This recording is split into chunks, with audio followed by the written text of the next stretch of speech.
सतनाम श्री वाहिगुरु साहिब जी चौपाई। तब दौलत सुन बोलत प्यो, हमना वह पीर कर लियो। उस परवानगी ते हम आए, तुम भी परवानगी उसकी चाहे। वाहिगुरु जी का खालसा वाहिगुरु जी की फतेह। धन धन गुरुदेव जिस संग हर जपे, गुर कृपाल जपे ता औगण सब छपे। धन धन श्री गुरु ग्रंथ साहिब महाराज जी दे हजूर जुड़ मिल बैठी गुरु स्वरूप गुरु खालसा साध संगत जी। आप जी अत्यंत वਡਭਾਗੇ हो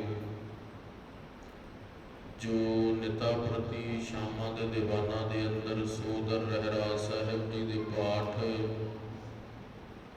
फिर आरती आरती दे कीर्तन सरवण करते हो। महाराज दा रहतनामिਆਂ ਦਾ बचन है, संध्या समय सुनै रहरास, कीर्तन कथा सुनै हर जास। इनमें नेम जो एक निभाए, सो सिख अमरापुरी मह जाए। भी जो भी कोई गुरसिख शाम ਨੂੰ ਰਹਿਰਾਸ ਸਾਹਿਬ ਦਾ ਪਾਠ ਸੁਣਦਾ ਹੈ ਤੇ ਰਹਿਰਾਸ ਸਾਹਿਬ ਦੇ ਪਾਠ ਤੋਂ ਉਪਰੰਤ ਕਥਾ ਦੇ ਕੀਰਤਨ ਹਰੀ ਦਾ ਜਸ ਸਰਵਣ ਕਰਦਾ ਹੈ, ਉਹ ਪ੍ਰਭੂ ਦਾ ਪਿਆਰਾ ਭਗਤ ਅਮਰਾਪੁਰੀ ਦੇ ਅੰਦਰ ਜਾਏਗਾ, ਸੱਚਖੰਡ ਵਿਖੇ ਜਾਏਗਾ। ਐਸੀ ਗੱਲ ਰਹਿਤਨਾਮਿਆਂ ਦੇ ਅੰਦਰ ਭਾਈ ਚੌਪਾ ਸਿੰਘ ਜੀ ਨੇ 10ਵੇਂ ਪਾਤਸ਼ਾਹ ਦੇ ਹਜ਼ੂਰ ਕਵੀ ਜੀ ਨੇ ਲਿਖੀ ਹੈ। ਤੇ ਪੁਰਾਤਨ ਸਮੇਂ ਤੋਂ ਹੀ ਸਿੰਘ ਕਥਾ ਦੇ ਕੀਰਤਨ ਦੇ ਅੰਦਰ ਬੜੇ ਪ੍ਰੇਮ ਦੇ ਨਾਲ ਮਨ ਜੋੜ ਕੇ ਸੁਣਿਆ ਕਰਦੇ ਸੀ, ਕਿਉਂਕਿ ਸਾਰਾ ਦਿਨ ਦੀ ਕਾਰ ਵਿਹਾਰ ਤੋਂ ਬਾਅਦ ਵਿਅਕਤੀ ਜਦੋਂ ਆਪਣੇ ਮਨ ਨੂੰ ਗੁਰੂ ਦੇ ਸ਼ਬਦ ਵੱਲ, ਗੁਰੂ ਦੀ ਕਥਾ ਵੱਲ ਜੋੜਦਾ ਹੈ ਤੇ ਸਾਰੇ ਦਿਨ ਦਾ ਥਕੇਵਾਂ ਉਤਰ ਜਾਂਦਾ ਹੈ, ਦਿਨ ਦਾ ਝੋਰਾ ਉਤਰ ਜਾਂਦਾ ਹੈ ਸਾਰੇ ਦਿਨ ਦਾ। ਤੇ ਇਸ ਗੱਲ ਦੀ ਅਨੁਭੂਤੀ ਹੁੰਦੀ ਹੈ ਵੀ ਜਿਹੜਾ ਪਰਮਾਤਮਾ ਹੈ ਉਹ ਸਰਵ ਸ਼ਕਤੀਮਾਨ ਹੈ, ਮੇਰੇ ਦੁੱਖ ਬਹੁਤ ਛੋਟੇ ਨੇ ਤੇ ਮੈਨੂੰ ਆਪਣੀ ਆਸ ਗਿਰਾਣੀ ਨਹੀਂ ਚਾਹੀਦੀ ਉਸ ਪਰਮੇਸ਼ਵਰ ਤੋਂ। ਉਹ ਪਰਮੇਸ਼ਵਰ ਹੀ ਮੇਰੀ ਦੁੱਖ ਦੀ ਨਿਵਰਤੀ ਦਾ ਕਾਰਨ ਹੈ, ਕਿਉਂਕਿ ਜੋ ਵੀ ਵਿਅਕਤੀ ਸੰਸਾਰ ਦੇ ਉੱਤੇ ਆਏ ਨੇ, ਜੋ ਵੀ ਸਤ ਸੰਗਤ ਦੀਆਂ ਘੜੀਆਂ ਬਤੀਤ ਕਰਦੇ ਨੇ, ਉਹ ਬਹੁਤ ਵਡਭਾਗਾ ਸਮਾਂ ਹੈ। ਦੁਨਿਆਵੀ ਗੱਲਬਾਤਾਂ ਕਰਕੇ ਸਮਾਂ ਤਾਂ ਬਹੁਤ ਨਸ਼ਟ ਹੋ ਜਾਂਦਾ ਹੈ, ਪਰ ਜੋ ਸਮਾਂ ਸਤਸੰਗ ਵਿੱਚ ਬਿਤਾਇਆ ਜਾਏ, ਭਾਈ ਗੁਰਦਾਸ ਜੀ ਨੇ ਲਿਖਿਆ ਹੈ, ਸਾਧ ਸੰਗਤ ਅਸਥਾਨ ਜਗ ਮਗ ਨੂਰ ਹੈ, ਲੱਖ ਲੱਖ ਸਸੀਰ ਭਾਨ ਕਿਰਨ ਠਰੂਰ ਹੈ। ਵੀ ਸਾਧ ਸੰਗਤ ਦਾ ਜੋ ਅਸਥਾਨ ਹੈ ਉਹ ਸੱਚਖੰਡ ਦੇ ਬਰਾਬਰ ਹੈ।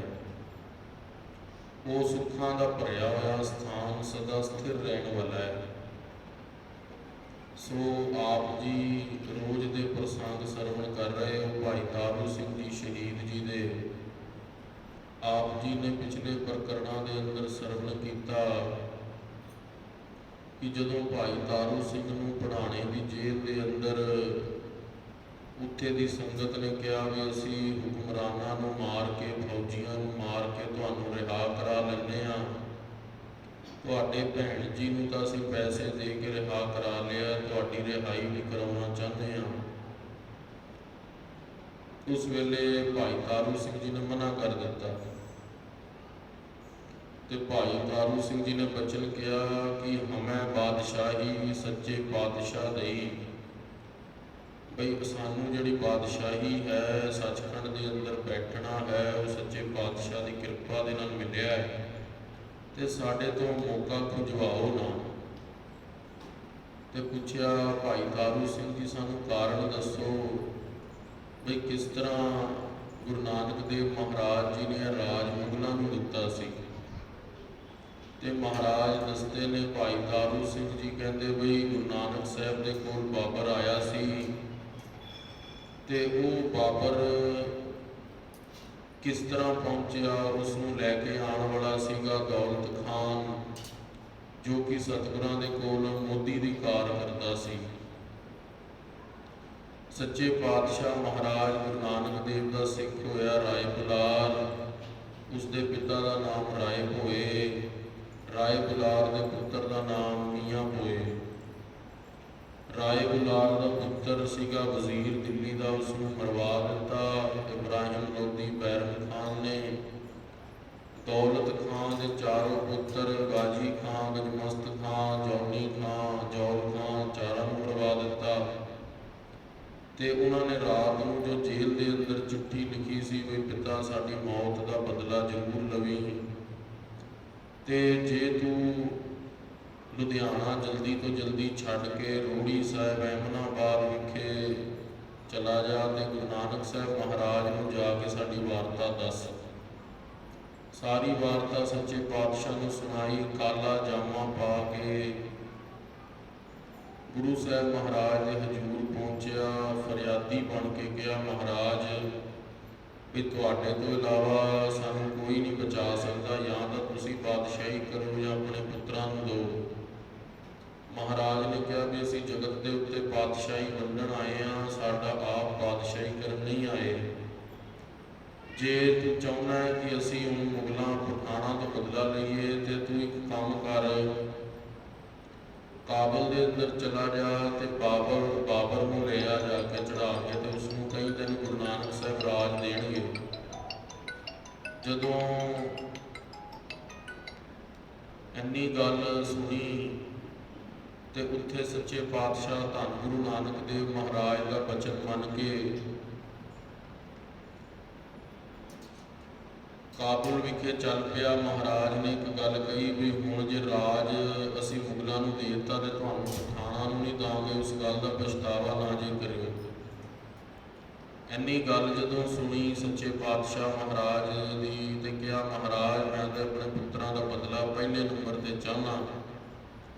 ਤੇ ਹੁਣ ਬਾਦਸ਼ਾਹ ਦੇ ਕੋਲ, ਬਾਬਰ ਦੇ ਕੋਲ ਕਾਬਲ ਵਿਖੇ ਪਹੁੰਚਦਾ ਹੈ ਦੌਲਤ ਖਾਨ, ਤੇ ਜਾ ਕੇ ਗੁਰੂ ਨਾਨਕ ਸਾਹਿਬ ਮਹਾਰਾਜ ਦੀ ਸਿਫਤ ਸੁਣਾਉਂਦਾ ਹੈ।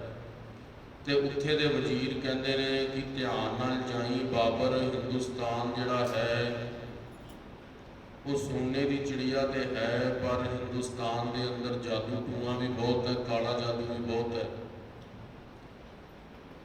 ਜੇ ਤੂੰ ਗੁਰੂ ਨਾਨਕ ਸਾਹਿਬ ਦੇ ਨਾਲ ਸੰਧੀ ਕਰਕੇ ਜਾਏਗਾ ਤੇ ਤੈਨੂੰ ਜਾਦੂ ਟੋਣਾ ਕੁਛ ਨਹੀਂ ਕਵੇਗਾ। ਇੱਥੇ ਤੱਕ ਦਾ ਪ੍ਰਸੰਗ ਅਸੀਂ ਕੱਲ੍ਹ ਸਰਵਣ ਕੀਤਾ ਸੀ। ਅੱਜ ਹੁਣ ਜੋ ਅੱਗੇ ਕਥਾ ਆ ਰਹੀ ਹੈ ਉਹ ਸਰਵਣ ਕਰਨ ਦੇ ਲਈ ਮਨ ਚਿੱਤ ਬਿਰਤੀਆਂ ਇਕਾਗਰ ਕਰੀਏ। ਰਸਨਾ ਦੀ ਪਵਿੱਤਰਤਾ ਦੇ ਲਈ, ਹਿਰਦੇ ਦੀ ਸ਼ੁੱਧੀ ਦੇ ਲਈ ਜੋ ਸਤਿਗੁਰੂ ਗੁਰੂ ਨਾਨਕ ਦੇਵ ਜੀ ਨੇ 36 ਯੁਗ ਜਾਪ ਕੀਤਾ ਹੈ, ਵਾਹਿਗੁਰੂ ਗੁਰਮੰਤਰ ਦਾ ਉਹ ਜਪਣਾ ਕਰੀਏ, ਆਖਣਾ ਕਰੀਏ ਜੀ। ਸਤਿਨਾਮ ਸ੍ਰੀ ਵਾਹਿਗੁਰੂ ਸਾਹਿਬ ਜੀ। ਸਤਿਨਾਮ ਸ੍ਰੀ ਵਾਹਿਗੁਰੂ ਸਾਹਿਬ ਜੀ। ਜੋ ਪਈ ਤਬ ਦੌਲਤ ਸੁਨ ਬੋਲਤ ਭਇਓ। ਦੌਲਤ ਖਾਂ ਬਾਬਰ ਦੇ ਹਜ਼ੂਰ ਬੋਲਿਆ, ਉਹਦੇ ਵਜ਼ੀਰਾਂ ਦੀ ਗੱਲ ਸੁਣ ਕੇ ਆਪਣਾ ਵਹਿ ਪੀਰ ਕਰ ਲਿਓ। ਉਹ ਕਹਿੰਦਾ ਵੀ ਜਿਹੜੇ ਪੀਰ ਦੀ ਤੁਸੀਂ ਗੱਲ ਕਰ ਰਹੇ ਹੋ, ਜੋ ਤੁਹਾਨੂੰ ਜਾਦੂ ਟੋਣੇ ਤੋਂ ਬਚਾਏਗਾ, ਮੈਨੂੰ ਵੀ ਉਹੀ ਪੀਰ ਦਾ ਆਸਰਾ ਹੈ, ਮੈਨੂੰ ਵੀ ਉਹਨਾਂ ਨੇ ਘੱਲਿਆ ਤੁਹਾਡੇ ਕੋਲ ਕਾਬਲ। ਉਸ ਪ੍ਰਵਾਨਗੀ ਤੇ ਹਮਾਏ। ਗੁਰੂ ਨਾਨਕ ਦੇਵ ਮਹਾਰਾਜ ਸੱਚੇ ਪਾਤਸ਼ਾਹ ਜੀ ਕੱਲ ਤਾਰਨ ਗੁਰੂ ਨਾਨਕ ਆਇਆ। ਉਹ ਗੁਰੂ ਨਾਨਕ ਦੇਵ ਮਹਾਰਾਜ ਸੱਚੇ ਪਾਤਸ਼ਾਹ ਦੀ ਕਿਰਪਾ ਦੇ ਨਾਲ ਮੈਂ ਤੁਹਾਡੇ ਕੋਲ ਆਇਆ ਹਾਂ। ਤੁਮ ਵੀ ਪ੍ਰਵਾਨਗੀ ਉਸਕੀ ਚਾਹੇ। ਤੁਸੀਂ ਵੀ ਚਾਹੁੰਦੇ ਹੋ ਕਿ ਉਹਨਾਂ ਦੀ ਪ੍ਰਵਾਨਗੀ, ਤੇ ਮੈਨੂੰ ਵੀ ਉਹਨਾਂ ਨੇ ਭੇਜਿਆ ਹੈ। ਹਮ ਆਏ ਉਸ ਬਚਨ ਕਰਾਏ। ਸੱਚੇ ਪਾਤਸ਼ਾਹ ਗੁਰੂ ਨਾਨਕ ਦੇਵ ਮਹਾਰਾਜ ਜੀ ਦੇ ਬਚਨਾਂ ਦੇ ਨਾਲ ਮੈਂ ਤੁਹਾਨੂੰ ਕਾਬਲ ਤੋਂ ਲੈਣ ਆਇਆ ਹਾਂ। ਪਠਾਨਨ ਸ਼ਾਹੀ ਮੈਂ ਉਹ ਗਵਾਏ। ਪਠਾਨਾਂ ਦੀ ਬਾਦਸ਼ਾਹੀ ਨੂੰ ਹੁਣ ਗਰਕ ਕਰ ਦਿਓ। ਮਹਾਰਾਜ ਨੇ ਕਿਹਾ ਵੀ ਮੁਗਲ ਬਾਦਸ਼ਾਹ ਬਾਬਰ ਨੂੰ ਹਿੰਦੁਸਤਾਨ ਦਾ ਰਾਜ ਦੇਵਾਂਗੇ। ਮੈਂ ਆਇਓ ਮੁਗਲਨ ਬਖਸ਼ਾਏ। ਮੈਂ ਹੁਣ ਮੁਗਲਾਂ ਨੂੰ ਬਖਸ਼ਿਸ਼ ਦਿਵਾਉਣ ਲਈ ਤੇ ਪਠਾਨਾਂ ਨੂੰ ਦਾ ਰਾਜ ਗਰਕ ਕਰਨ ਲਈ ਤੁਹਾਡੇ ਕੋਲ ਆਇਆ ਹਾਂ। ਤਬ ਪਰਿਓ ਥੋ ਕਾਬਲ ਰਾਹੇ। ਤੁਹਾਡੇ ਕੋਲ ਕਾਬਲ ਦੇ ਰਾਹੇ ਛੁਪ ਛੁਪਾਉਂਦਾ ਪਹੁੰਚਿਆ ਹਾਂ। ਉਹ ਬਾਬਰ ਮੁਖ ਬਚਨ ਉਚਾਰੋ। ਬਾਬਰ ਕਹਿਣ ਲੱਗਾ ਤੂੰ ਹੰਕਾਰੀ ਸੀ। ਉਹ ਕਹਾ ਸ਼ਾਹੀ ਦੇਵਨ ਵਾਰੋ। ਕਹਿੰਦੇ ਉਹ ਫਕੀਰ ਸਾਨੂੰ ਕੀ ਬਾਦਸ਼ਾਹੀ ਦੇਵੇਗਾ। ਸ਼ਾਹੀ ਦੇਵੈ ਹਮੈ ਰਸੂਲ। ਕਹਿੰਦੇ ਹਾਂ ਸਾਨੂੰ ਜਿਹੜਾ ਮੁਹੰਮਦ ਸਾਹਿਬ ਨੇ ਸਾਡੇ ਉਹ ਬਾਦਸ਼ਾਹੀ ਦੇਣਗੇ। ਸਾਨੂੰ ਜੋ ਬਾਦਸ਼ਾਹੀ ਦੇਣੀ ਹੈ ਉਹ ਗੁਰੂ ਨਾਨਕ ਸਾਹਿਬ ਨਹੀਂ ਦੇ ਸਕਦੇ। ਸਾਨੂੰ ਬਾਦਸ਼ਾਹੀ ਦੇਣ ਵਾਲਾ ਰਸੂਲ ਮੁਹੰਮਦ ਸਾਹਿਬ ਨੇ, ਜਿਨ੍ਹਾਂ ਦੀ ਰਸੀਦ ਦਰਗਾਹ ਦੇ ਅੰਦਰ ਚੱਲਦੀ ਹੈ। ਸੁਖਰੂ ਨੇ ਜੋ ਦਰਗਾਹ ਜਾ ਕੇ ਬਖਸ਼ ਕਬੂਲ। ਜਿਨ੍ਹਾਂ ਦੀ ਦਰਗਾਹ ਦੇ ਅੰਦਰ ਬਖਸ਼ਿਸ਼ ਕਬੂਲ ਹੁੰਦੀ ਹੈ। ਰਸੂਲ ਹਮਾਰੋ ਸ਼ਰੀਕ ਖੁਦਾਏ। ਰਸੂਲ ਜਿਹੜੇ ਨੇ ਸਾਡੇ ਮੁਹੰਮਦ ਸਾਹਿਬ ਪੀਰ, ਉਹ ਸਾਨੂੰ ਬਾਦਸ਼ਾਹੀ ਦੇਣਗੇ। ਉਹ ਖੁਦਾ ਦੇ ਕੋਲ ਨੇ, ਖੁਦਾ ਦੇ ਨਜ਼ਦੀਕ ਨੇ। ਜੋ ਚਾਹੇ ਸੋ ਲੈ ਕਰਾਏ। ਜੋ ਚਾਹਣ ਉਹ ਕਰਵਾ ਸਕਦੇ ਨੇ ਮੁਹੰਮਦ ਸਾਹਿਬ।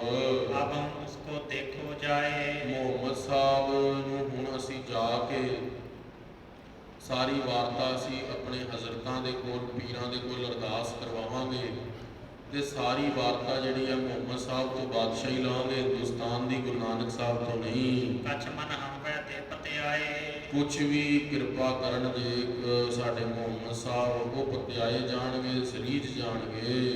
ਦੋਹਰਾ ਤਬ ਦੌਲਤ ਖਾਂ ਬੋਲਿਆ ਵੈ ਹਿੰਦੂ ਦੋਸਤ ਖੁਦਾਏ। ਤਦੋਂ ਦੌਲਤ ਖਾਨ ਬੋਲਿਆ ਕਿ ਤੁਸੀਂ ਕੀ ਜਾਣਦੇ ਹੋ ਗੁਰੂ ਨਾਨਕ ਦੇਵ ਮਹਾਰਾਜ ਜੀ ਨੂੰ, ਤੁਸੀਂ ਕੀ ਜਾਣਦੇ ਹੋ? ਉਹ ਹਿੰਦੂਆਂ ਦੇ ਗੁਰੂ ਨੇ ਤੇ ਮੁਸਲਮਾਨਾਂ ਦੇ ਪੀਰ ਨੇ। ਤੁਹਾਡੇ ਮਨ ਦੇ ਅੰਦਰ ਤੁਸੀਂ ਦੁਨਿਆਵੀ ਲੋਕ ਹੋ, ਬਾਦਸ਼ਾਹ ਲੋਕ ਹੋ, ਮੁਤਸਵੀ ਹੋ। ਤੁਸੀਂ ਇੱਦਾਂ ਜਾਣਦੇ ਹੋ ਵੀ ਗੁਰੂ ਨਾਨਕ ਦੇਵ ਮਹਾਰਾਜ ਖੁਦਾ ਦੇ ਬੰਦੇ ਨਹੀਂ ਨੇ। ਉਹ ਵੀ ਤੁਹਾਨੂੰ ਸਭ ਕੁਝ ਖੁਦਾ ਤੋਂ ਦਵਾ ਸਕਦੇ ਨੇ, ਕਿਉਂਕਿ ਭੱਟਾਂ ਨੇ ਆਪਣੇ ਸਵਈਆਂ ਦੇ ਅੰਦਰ ਲਿਖਿਆ ਕਿ ਗੁਰੂ ਨਾਨਕ ਦੇਵ ਮਹਾਰਾਜ ਜੀ ਤੇ ਅਕਾਲ ਪੁਰਖ ਵਾਹਿਗੁਰੂ ਜੀ ਪਰਮੇਸ਼ਵਰ ਦੇ ਅੰਦਰ ਕੋਈ ਫਰਕ ਨਹੀਂ ਹੈ। ਇਕ ਮਨ ਪੁਰਖ ਧਿਆਏ ਵਰਦਾਤਾ, ਸੰਤ ਸਹਾਰ ਸਦਾ ਬਖਿਆਤਾ। ਤਾਸ ਚਰਨ ਲੈ ਹਿਰਦੇ ਬਸਾਵੋ, ਤੋ ਪਰਮ ਗੁਰੂ ਨਾਨਕ ਗੁਣ ਗਾਉ। ਗਾਵੋ ਗੁਣ ਪਰਮ ਗੁਰੂ, ਸੁਖ ਸਾਗਰ ਦੁਰਤ ਨਿਵਾਰਨ ਸ਼ਬਦ ਸਰੇ। ਗਾਵਹਿ ਗੰਭੀਰ ਧੀਰ ਮਤ ਸਾਗਰ, ਜੋਗੀ ਜੰਗਮ ਧਿਆਨ ਧਰੇ। ਗਾਵਹਿ ਇੰਦਰਾਦ ਭਗਤ ਪ੍ਰਹਿਲਾਦਿਕ, ਆਤਮ ਰਸ ਜਿਨ ਜਾਣਿਓ।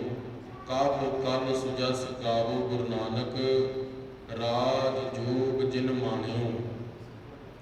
ਧੰਨ ਗੁਰੂ ਨਾਨਕ ਦੇਵ ਮਹਾਰਾਜ ਸੱਚੇ ਪਾਤਸ਼ਾਹ ਜੀ ਨੇ ਧਰਤੀ ਦਾ ਰਾਜ ਤੇ ਸੱਚਖੰਡ ਦਾ ਰਾਜ, ਸਾਰੀ ਸਿਕਦਾਰੀ ਉਹਨਾਂ ਦੇ ਹੱਥ ਵਿੱਚ ਹੈ।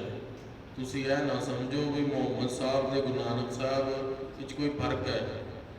ਉਹ ਵੀ ਤੁਹਾਨੂੰ ਰਾਜ ਦੇ ਸਕਦੇ ਨੇ। ਚਲ ਕਰ ਕਰੋ ਦੀਦਾਰ ਤੁਮ, ਦੇਵੈ ਮਨ ਪਤਿਆਏ। ਤੁਸੀਂ ਇੱਕ ਵਾਰੀ ਗੁਰੂ ਨਾਨਕ ਸਾਹਿਬ ਦੇ ਦੀਦਾਰ ਤਾਂ ਕਰੋ। ਤੁਹਾਡੇ ਮਨ ਦੇ ਅੰਦਰੋਂ ਦਰਸ਼ਨ ਦੇਖਤ, ਸੁਧ ਮੈਂ ਨਾ ਸੁਧ ਰਹੀ, ਬੁੱਧ ਮੈਂ ਨਾ ਬੁੱਧ ਰਹੀ। ਉਹਨਾਂ ਦੇ ਦਰਸ਼ਨ ਤੇ ਵਿਸਮਾਦ ਕਰ ਦਿੰਦੇ ਨੇ ਭਗਤਾਂ ਨੂੰ। ਜੋ ਪਈ ਤਾਂ ਬਾਬਰ ਫਿਰ ਕਹੀ ਉਲਟਾਏ। ਬਾਬਰ ਨੇ ਫੇਰ ਅੱਗੋਂ ਹੰਕਾਰੀ ਸੀਗਾ, ਮੁਤਸਵੀ ਹੁੰਦੇ ਨੇ, ਬਾਦਸ਼ਾਹ ਗੱਲ ਨਹੀਂ ਮੰਨਦੇ। ਜੋ ਨਾ ਹਿੰਦੂ ਮਨ ਪਤਿਆਏ। ਉਹ ਕਹਿੰਦੇ ਵੀ ਸਾਡਾ ਮਨ ਨਹੀਂ ਪਤਿਆਉਂਦਾ ਹਿੰਦੂਆਂ ਦੇ ਗੁਰੂ ਤੇ। ਤੋ ਉਸਕੋ ਹਮ ਦੇਹ ਸਜਾਏ। ਅਸੀਂ ਗੁਰੂ ਨਾਨਕ ਦੇਵ ਮਹਾਰਾਜ ਨੇ ਜੇ ਤਾਂ ਸਾਡਾ ਕੰਮ ਸਵਾਰ ਦਿੱਤਾ ਫੇਰ ਤਾਂ ਗੱਲ ਠੀਕ ਹੈ। ਜੇ ਸਾਡਾ ਕੰਮ ਨਾ ਸਵਾਰਿਆ ਤਾਂ ਫਿਰ ਅਸੀਂ ਗੁਰੂ ਨਾਨਕ ਦੇਵ ਮਹਾਰਾਜ ਨੂੰ ਸਜ਼ਾ ਦੇਵਾਂਗੇ। ਉਹ ਇਸ ਗੱਲ ਤੋਂ ਜਾਣੂ ਨਹੀਂ ਹੈ ਵੀ ਕਾਬਲ ਗੁਰੂ ਨਾਨਕ ਸਾਹਿਬ ਜਦੋਂ ਆਏ ਸੀਗੇ ਨਾ ਤੇ ਮਹਾਰਾਜ ਬਾਹਰ ਮਸੀਤ ਦੇ ਖੜੇ ਸੀ ਤੇ ਗੁਰੂ ਨਾਨਕ ਸਾਹਿਬ ਮਹਾਰਾਜ ਨੂੰ ਉਹਨਾਂ ਨੇ ਕਿਹਾ ਵੀ ਤੁਸੀਂ ਮਸੀਤ ਦੇ ਅੰਦਰ ਨਹੀਂ ਜਾ ਸਕਦੇ। ਸੱਚੇ ਪਾਤਸ਼ਾਹ ਮਸੀਤ ਦੇ ਗੁੰਬਦ ਦੇ ਉੱਤੇ ਜਾ ਕੇ ਖੜੇ ਹੋ ਗਏ ਤੇ ਉਹਨਾਂ ਨੇ ਕਿਹਾ ਵੀ ਨਾਨਕ ਫਕੀਰ ਤੂੰ ਥੱਲੇ ਉਤਰ, ਮਸੀਤ ਤੇ ਕਿਉਂ ਚੜਿਆ? ਸਾਡੀ ਬੇਦਬੀ ਹੁੰਦੀ ਹੈ। ਉਹ ਕਹਿੰਦੇ ਮੈਂ ਗੁਰੂ ਨਾਨਕ ਸਾਹਿਬ ਕਹਿੰਦੇ ਮੈਂ ਤੁਹਾਡੀ ਮਸੀਤ ਲੈ ਕੇ ਚੱਲਿਆ। ਉਹ ਕਹਿੰਦੇ ਤੁਸੀਂ ਕਿੱਦਾਂ ਦੀ ਗੱਲਾਂ ਕਰਦੇ ਹੋ? ਮਸੀਤ ਵੀ ਕਦੇ ਜਾਂਦੀ ਹੈ, ਖੜੀ ਚੀਜ਼ ਬਿਲਡਿੰਗ ਵੀ ਕਿੱਥੇ ਹਿਲਦੀ ਹੈ। ਗੁਰੂ ਨਾਨਕ ਸਾਹਿਬ ਮਹਾਰਾਜ ਨੇ ਕਾਬੁਲ ਦੇ ਚੌਫੇਰੇ ਜਦੋਂ ਮਸੀਤ ਦੇ ਉੱਤੇ ਚੜ੍ਹ ਕੇ ਮਸੀਤ ਦੇ ਨਾਲ ਹੀ ਗੇੜਾ ਪੂਰਾ ਕੱਟਦਾ, ਸਾਰੇ ਮੁਸਲਮਾਨ ਪੀਰ ਫਕੀਰ ਹੈਰਾਨ ਹੋ ਗਏ ਵੀ ਸੱਚੇ ਪਾਤਸ਼ਾਹ ਗੁਰੂ ਨਾਨਕ ਦੇਵ ਮਹਾਰਾਜ ਜੀ ਇਸ ਤਾਂ ਬਹੁਤ ਭਾਰੀ ਕਰਾਮਾਤ ਹੈ। ਤੇ ਉਹਨਾਂ ਨੇ ਉੱਥੇ ਇੱਕ ਗੱਲ ਸਮਝਾਈ ਵੀ ਜੋ ਖੁਦਾ ਦਾ ਰਸਤਾ ਹੈ ਉਹ ਮਸੀਤਾਂ ਮੰਦਿਰਾਂ ਦੇ ਅੰਦਰ ਨਹੀਂ, ਬੰਦੇ ਦੇ ਦਿਲ ਦੇ ਅੰਦਰ ਰੱਬ ਵਸਦਾ ਹੈ। ਖਾਲਕ ਖਲਕ, ਖਾਲਕ ਖਲਕ, ਖਲਕ ਮਹ ਖਾਲਕ। ਬਈ ਜੋ ਬੰਦੇ ਦੇ ਹਿਰਦੇ ਦੇ ਅੰਦਰ ਅੰਤਿਸ਼ਕਰਨ ਦੇ ਅੰਦਰ ਰੱਬ ਵਸਦਾ ਹੈ, ਆਤਮਾ ਦੀ ਜੋਤ ਵਸਦੀ ਹੈ, ਤੇ ਤੁਸੀਂ ਇਸ ਗੱਲ ਦਾ ਹੰਕਾਰ ਕਰਕੇ ਬੰਦਿਆਂ ਦਾ ਦਿਲ ਨਾ ਢਾਇਆ ਕਰੋ ਵੀ ਮਸੀਤਾਂ ਦੇ ਅੰਦਰ ਰੱਬ ਵਸਦਾ ਹੈ। ਸੋ ਉਹ ਇਸ ਗੱਲ ਤੋਂ ਜਾਣੂ ਨਹੀਂ ਸੀਗਾ। ਦੌਲਤ ਖਾਂ ਸਾਰੀ ਵਾਰਤਾ ਦੱਸਦਾ ਹੈ। तो उसको हम देह सजाए। ਗੁਰੂ ਨਾਨਕ ਸਾਹਿਬ ਮਹਾਰਾਜ ਨੂੰ ਕਹਿੰਦਾ ਵੀ ਅਸੀਂ ਸਜ਼ਾ ਦੇਵਾਂਗੇ ਜੇ ਸਾਨੂੰ ਬਾਦਸ਼ਾਹੀ ਨਾ ਦਿੱਤੀ ਉਹਨਾਂ ਨੇ। मुसलमान कर द्यो गडाए। ਮੁਸਲਮਾਨ ਆ, ਮੈਂ ਬੜਾ ਮੁਕੱਸਵੀ ਆ, ਉਹਨਾਂ ਨੇ ਮੇਰੀ ਮਦਦ ਨਾ ਕੀਤੀ ਤਾਂ ਮੈਂ ਉਹਨਾਂ ਨੂੰ ਬਹੁਤ ਕਰੜੀ ਸਜ਼ਾਵਾਂ ਦੇਵਾਂਗਾ, ਗਡਵਾ ਦੇਵਾਂਗਾ। कोई काचो उस लगे न पाए। ਸੱਚੇ ਪਾਤਸ਼ਾਹ ਗੁਰੂ ਨਾਨਕ ਦੇਵ ਜੀ ਦੀ ਮਹਿਮਾ ਨਾ ਜਾਣੀ ਤੇ ਮਹਾਰਾਜ ਜੀ ਨੂੰ ਵੀ ਅਧੂਰਾ ਜਾਣਦਾ ਆਪਣੀ ਤਰ੍ਹਾਂ। हम ते हिंदू को डर पाए।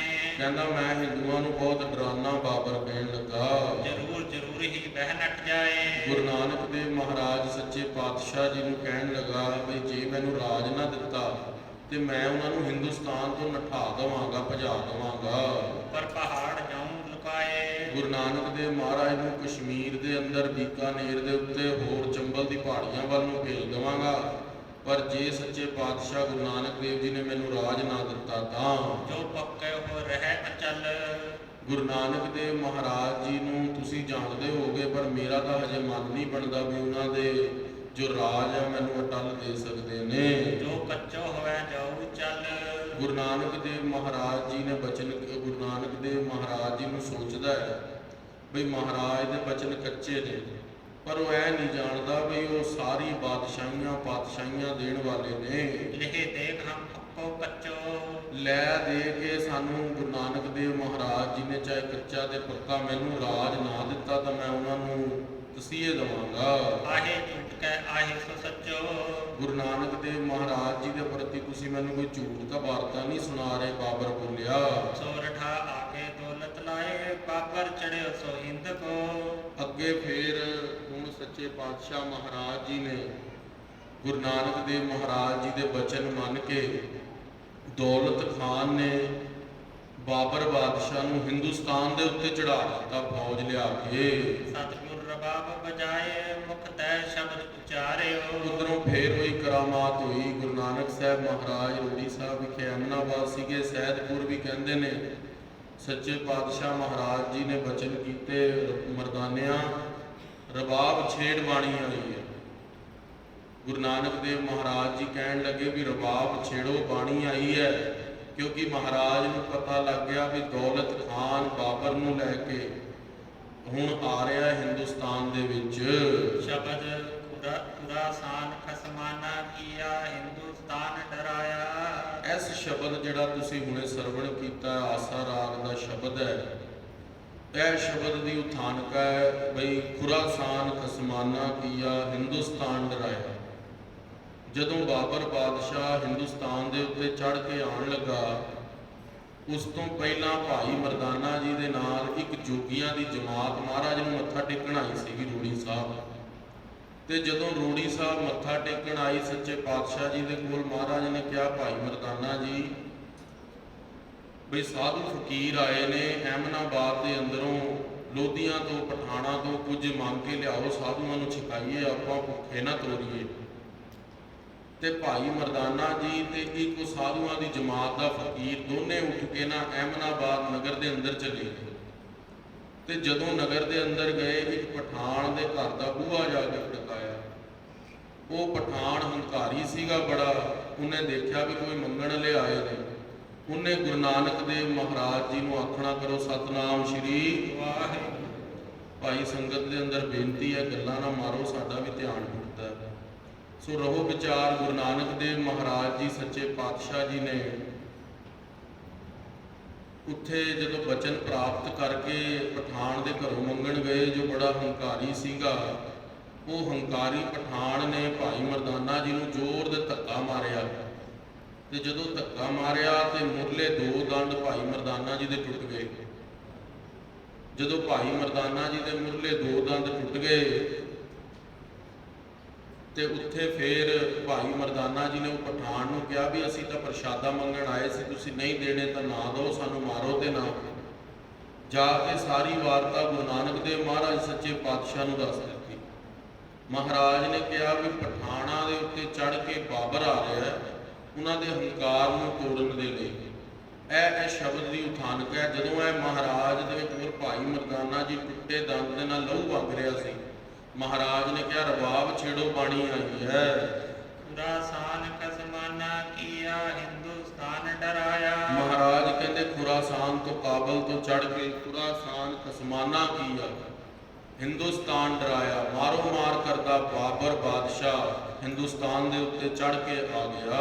ਆਪੇ ਦੋਸ ਨ ਦੇਈ ਕਰਤਾ ਜਮ ਕਰ ਮੁਗਲ ਚੜਾਇਆ। ਉਹ ਅਕਾਲ ਪੁਰਖ ਵਾਹਿਗੁਰੂ ਆਪਣੇ ਤੇ ਕਦੇ ਵੀ ਦੋਸ਼ ਨਹੀਂ ਲੈਂਦੇ। ਉਹ ਅਕਾਲ ਪੁਰਖ ਵਾਹਿਗੁਰੂ ਨੇ ਮੁਗਲਾਂ ਨੂੰ ਜਮ ਦਾ ਰੂਪ ਚੜਾ ਕੇ ਦੁਸ਼ਮਣਾਂ ਦੇ ਉੱਤੇ ਚੜਾ ਦਿੱਤਾ। ਜੋ ਪਈ ਅੱਗੇ ਦੌਲਤ ਖਾਨ ਬੁਲਾਇਆ। ਅੱਗੇ ਦੌਲਤ ਖਾਨ ਨੂੰ ਲਗਾ ਲਿਆ ਤੇ ਬਾਬਰ ਬਾਦਸ਼ਾਹ ਨੇ ਆ ਕੇ ਮਾਰ ਕੱਟ ਸ਼ੁਰੂ ਕਰ ਦਿੱਤੀ ਪੂਰੇ ਐਮਨਾਬਾਦ ਦੇ ਅੰਦਰ। ਮੁਲਕ ਅਮਾਨੀ ਰਖਤਾ ਆਇਆ। ਹਾਂਜੀ, ਮੁਲਕ ਅਮਾਨੀ ਰਖਤਾ ਆਇਆ।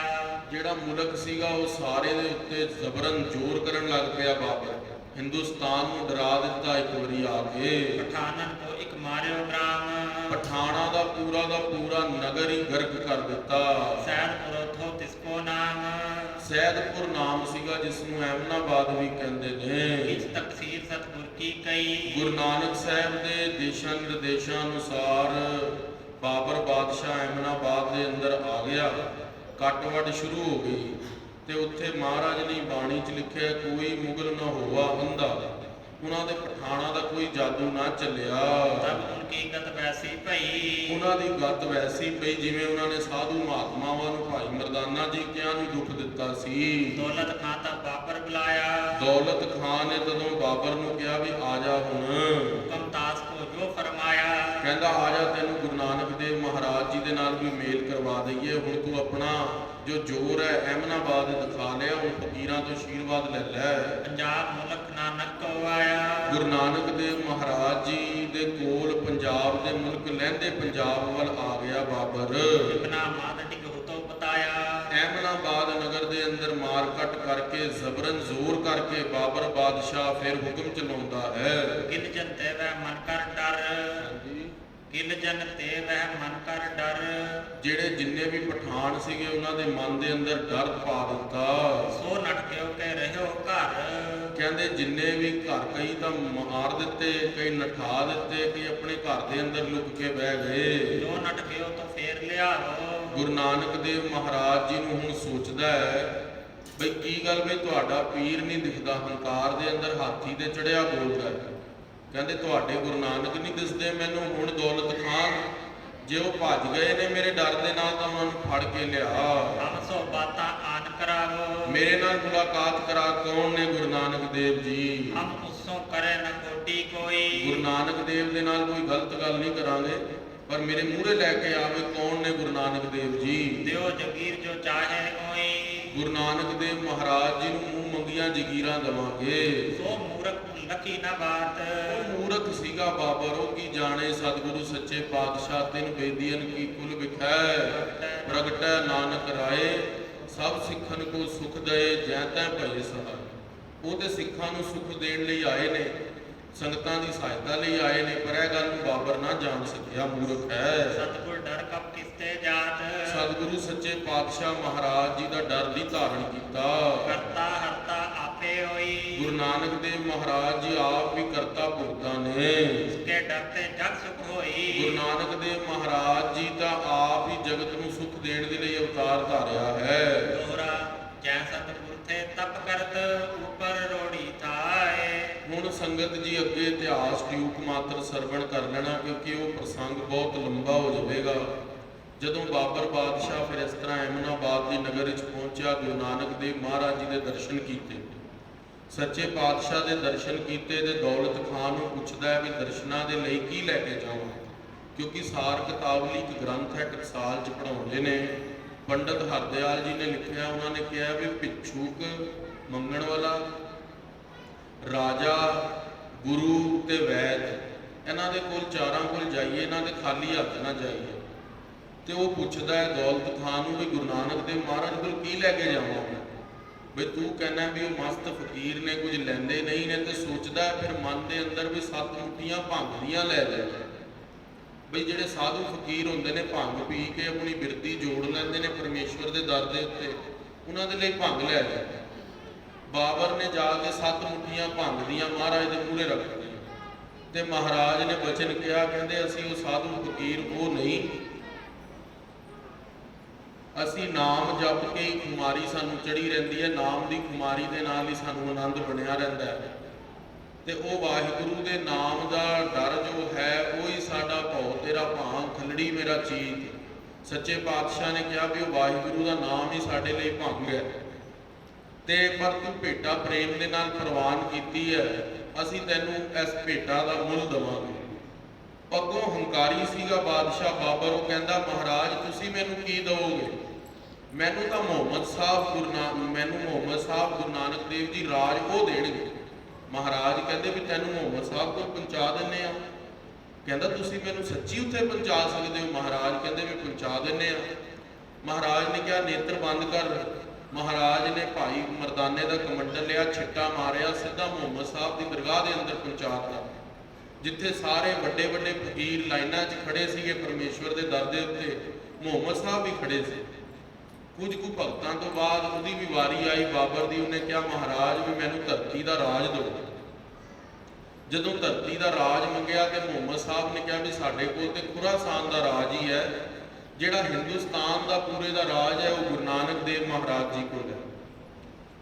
ਸੱਚੇ ਪਾਤਸ਼ਾਹ ਗੁਰੂ ਨਾਨਕ ਦੇਵ ਜੀ ਨੇ ਭਾਰੀ ਕਰੀ ਤਪੱਸਿਆ, ਵੱਡੇ ਭਾਗ ਹਰਸਿਉ ਬਣ ਆਈ। ਗੁਰੂ ਨਾਨਕ ਦੇਵ ਮਹਾਰਾਜ ਜੀ ਨੇ ਅਕਾਲ ਪੁਰਖ ਵਾਹਿਗੁਰੂ ਦੀ ਭਗਤੀ ਕੀਤੀ ਤੇ ਉਹਨਾਂ ਦੇ ਵੱਡੇ ਭਾਗ ਹੋ ਗਏ। ਵਾਹਿਗੁਰੂ ਅਕਾਲ ਪੁਰਖ ਨੇ ਨੌ ਨਿਤ ਨਾਮ ਗਰੀਬੀ ਪਾਈ।